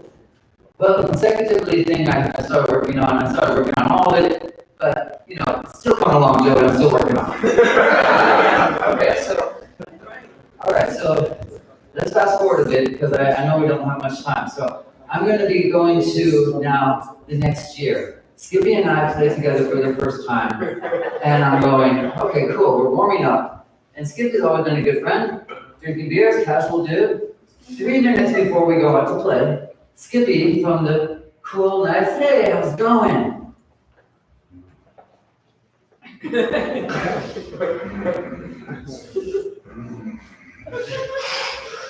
I'm like, uh-oh. We gotta play now. Skippy's just got his game face on. It's like Eye of the Tiger, Zen Master thing going on. And I'm like, okay, so we start to play, and I'm like, oh, let's try this one. I'll tie my tooth delay into a back row drop. There, drop. Even Skippy drops. I was like, okay, there 1 minute, we've got 7 drops. And then kind of the music starts to rev up a bit, and then it's catch, and it's catch, and now it's double spinning catch. And so it goes basically from frisbee hell to totally hang. We end up getting 2nd place, but can kind of see some potential. Skippy, let's play at the US Open next year. Next year, 6 months away, sure. I show up to the US Open. Skippy? Skippy? He's playing with Rick Castiglia. Anybody, partner? There's Booty with John Howe. John Howe, yeah, that guy's not, no. If we play as a pair, I get to do more moves. We're going to stay as a pair. Tommy, you're up. So I play with Harvey Grant, and we do make the first cut. Harvey, very good freestyler, but not his number 1 thing. Anyway, eventually, I do a road trip. We come back to California, and now I'm at World Disc. It's 1986. And I'm like, cool, my partner Paul Clinic, we call him the Madman, he's gonna show up, we're gonna shred. Paul? Ain't coming. I look over at Skippy. Well, Skippy had played at the US Open. He done anitis and separated his shoulder a month before. So he's not playing at the World Disc. And I said, Skippy, can you at least just play with me? I don't care if we don't make finals, but so we play and we kind of just barely make the finals. We're like the 6th seed going into the finals. Well, finals are in front of thousands of people at Harvey West Park. So a little bit of pressure, but hey, let's do it. So we start, we're playing to dun, dun, dun, dun. It's basically you choose New Year's Day. All is quiet. So we're jamming, and I remember I go for a move, a double spinning arm pump, hits my hand, drop. Skippy goes for one move, I think it was this guy with this wind change, drop. We're jamming. Oh my God, it's the last move. Here, roll, double catch, and I go, oh, that was pretty good. Skippy goes like this. Picks me up. I'm like, what's going on? The judges, there's a jet up, run onto the field. They start hugging us. I guess we must have kind of played good or something. Chipper Bro and Richie Smith's 1 drop. Joey and Crazy 4 drops, but shredding, but we won. And that was my first major win. I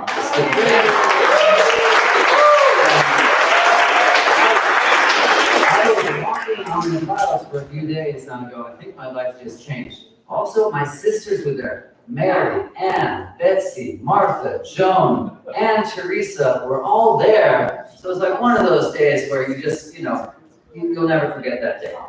Okay, so finally what happens is in 1986, a number of players I decided I'm going to go to a university, San Diego, because Santa Cruz wouldn't accept me.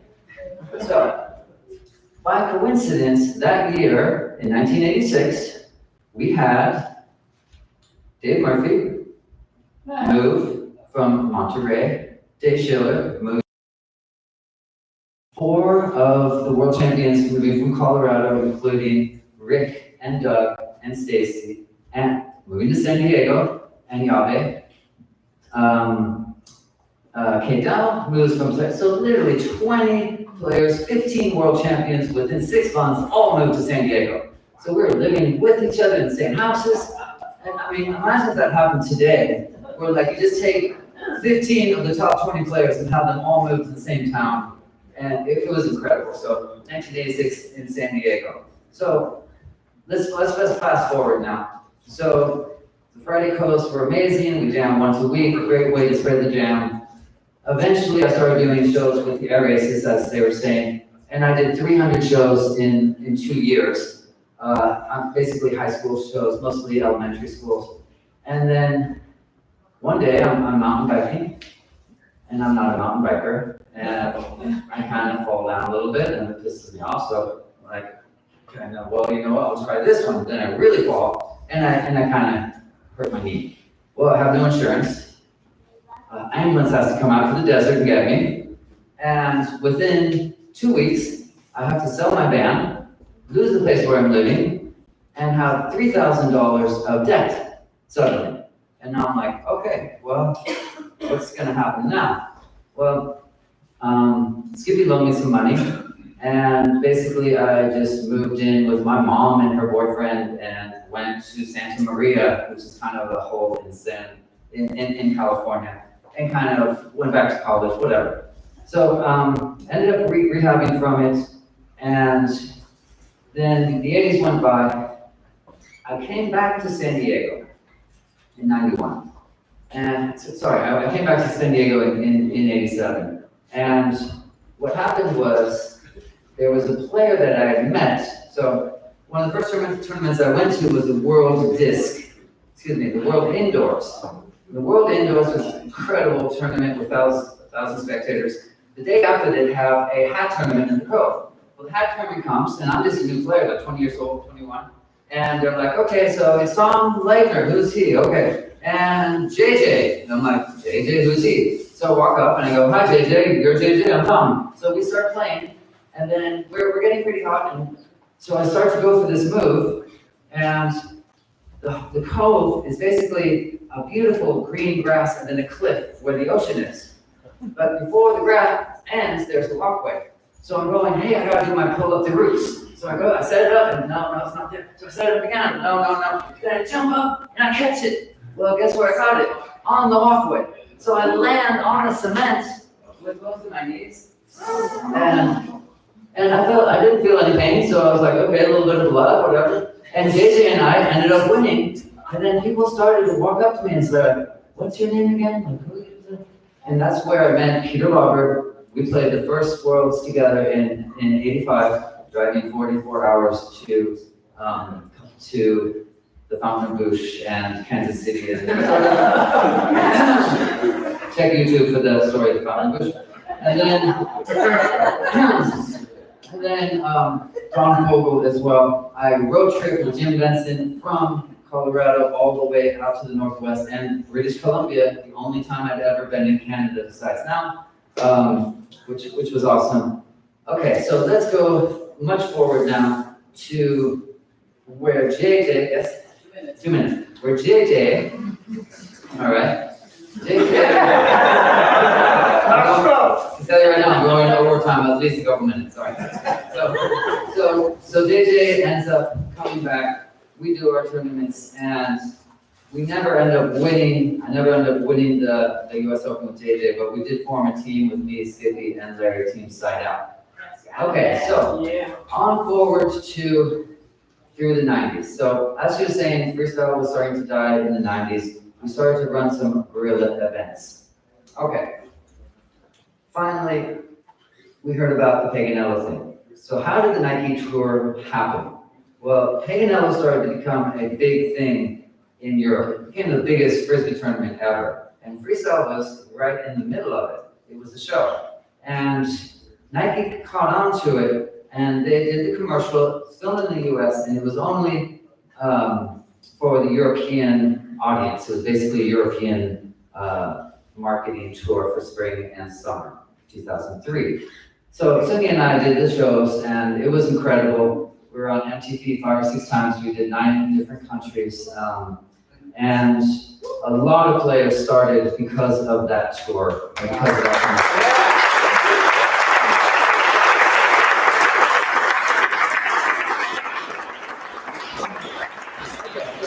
So what I want to do is I want to just acknowledge a few of my mentors here. So I want to acknowledge, first of all, Larry Imperiali for taking the time to play with a new player, for Joey Godolphin for always being just a rock solid, never,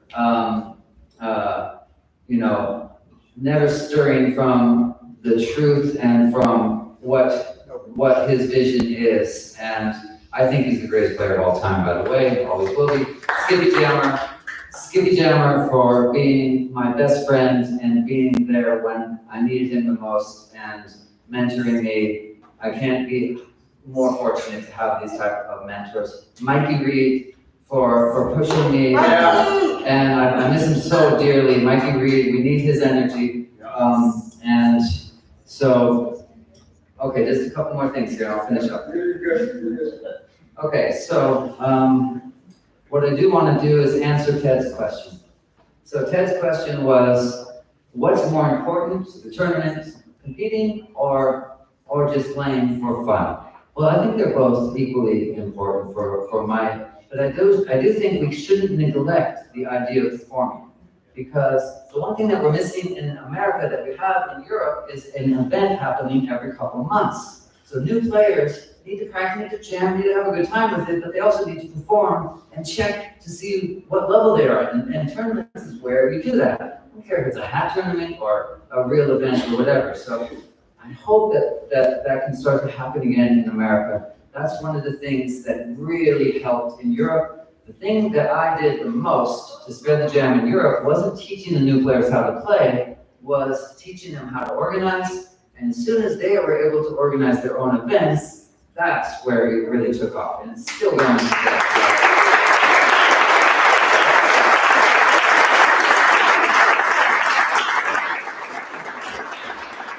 Okay, so I'm going to end this By the way, I'm gonna say some more things and post them on YouTube, because I have a couple more things that I really wanna say, I didn't have time, but, so really, through all the jams and all the hours learning, it still entices like a candle that keeps burning. A new jammer to teach and another road trip to take. With everything you give, there's more that you take. As inspiration, it shows, and new moves to be discovered. Friendships of shared passion, a primal need is uncovered. A need to express and to explore, to reach new heights, to dance the cosmic dance of flight and desire. In the end, the square becomes a circle, gravity is lightened as if a miracle has opened your body and mind to see that when a ball dreams, it dreams. It's a frisbee.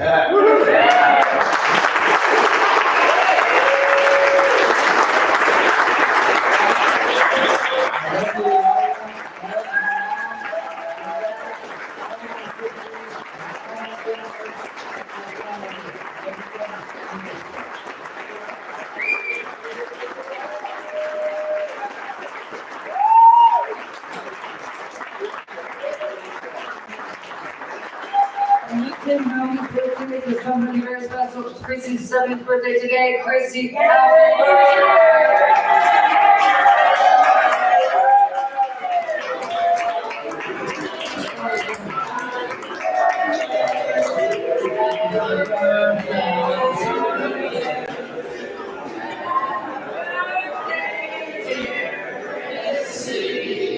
Happy birthday to you.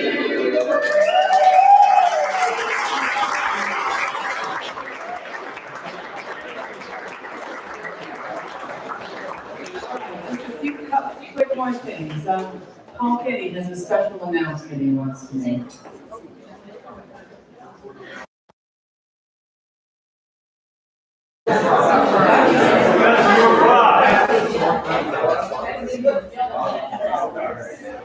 And we'll have some photo ops at the bottom. There's just a little tribute for Todd, one of my best friends ever, not just in sport, but just ever.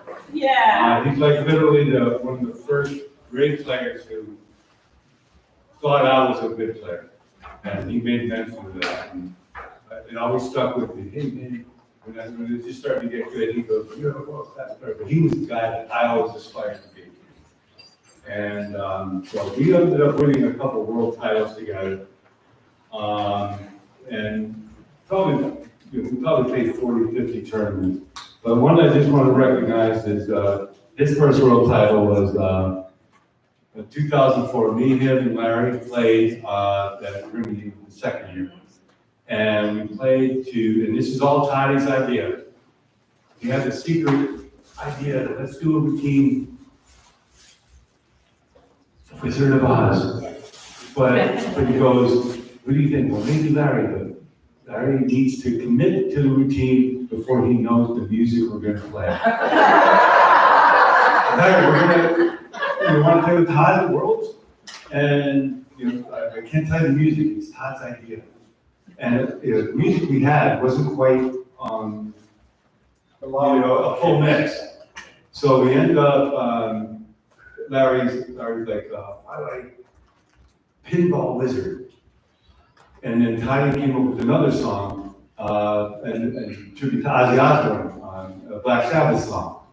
So we had, and I still have my version of the shirt. We were 3 characters from Wizard of Oz. My wife was a wicked witch. We had Dorothy. And then, for some reason, Larry was the Tin Man. And Toddy grew his hair out, literally 2 years, beyond anything I'm doing. So he was the cowardly lion, and somehow I got to be the scarecrow. So I still have my shirt from that routine 21 years ago. And it's a scarecrow. Tommy made the shirt. And I coined the name of the routine, the Pinball Wizard of Ozzy. But it was all Tommy's idea, and I missed it. It's so much.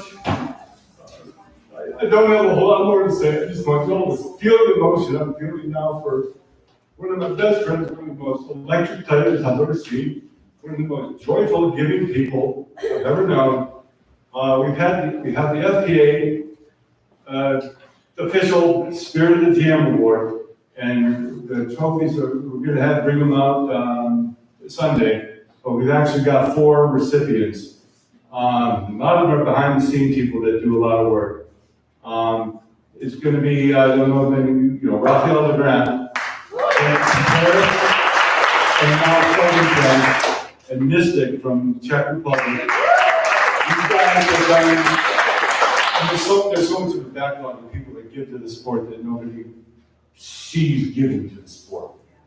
And so those guys are unrecognized heroes for our sport in terms of what they've given. We've also got a couple more that will get their awards on Saturday because they're not here. But those other 2 are Skippy and Ted.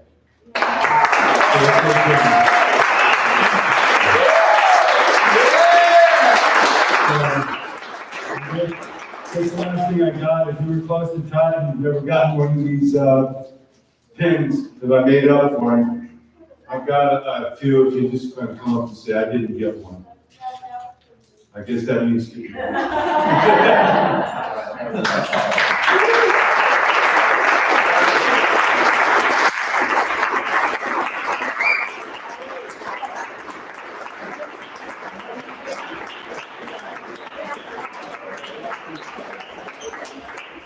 That ends the formal part of our ceremony. Scott Starr. Who would like to talk about Scott Starr real quick? Heather. Oh, Joey, you want me to say something about Scott? I'll say something. Yeah, please do it. Yeah, Joey. Thanks, Joe.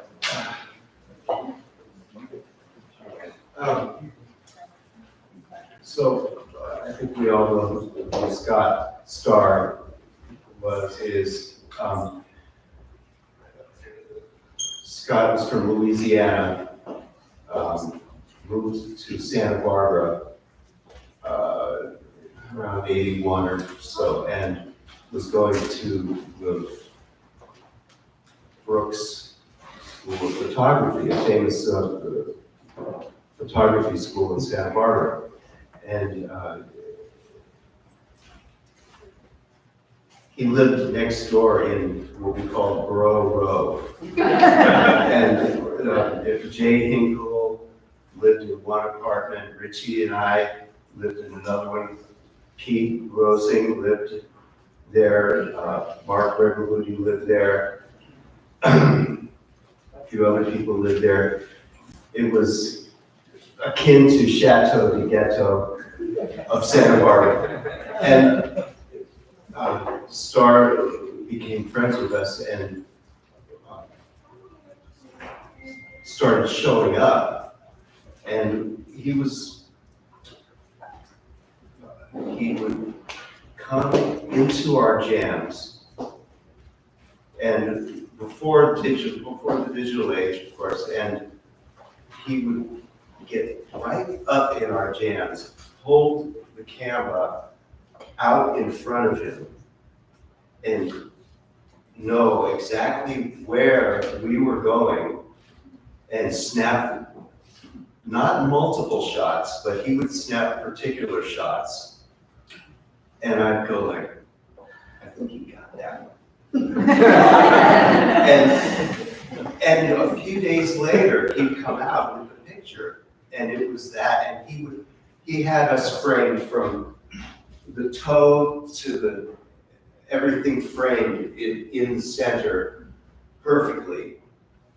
At the moment before the move was happening, and this is so important. No one's ever done it since him that I've seen consistently, but he did it every time.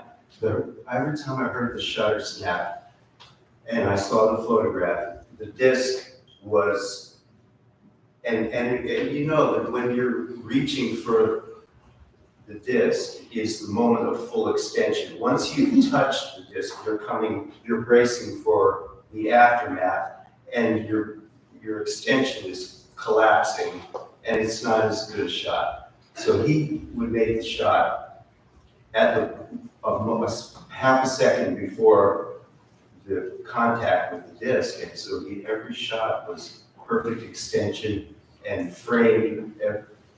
The foot was never out of the frame, and he wasn't looking through the a viewfinder. So the guy later became, he moved on to surfing and skateboarding because they paid him, right?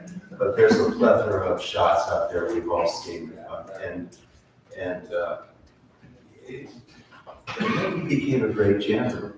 The dude became a great jammer, and if you've ever want to see a great example of beach wind passing game, look for him and Jay Hinkle on YouTube from Ventura, Chippers Tournament in Ventura.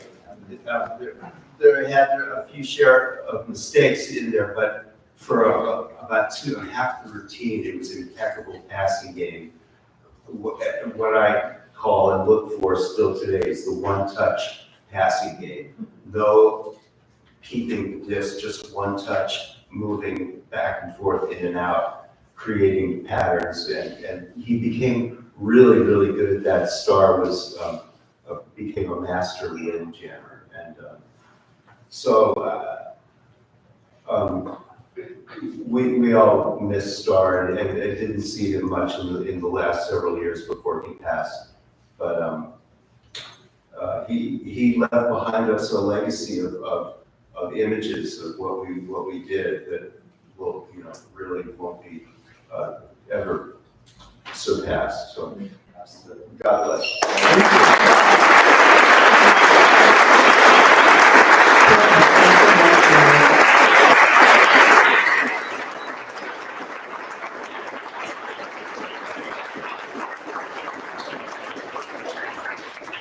I think we're pretty limited on our time, but when do we need to for sure be out of here? Photo of all of these. Yeah, we need to get a photo of all the inductees, and then we want a photo of all the inductees plus everybody else that's been inducted previously up here. And do you need help with holding up chairs yet, or? Let's do that after we do this. Right, thanks for watching, guys. Thank you all.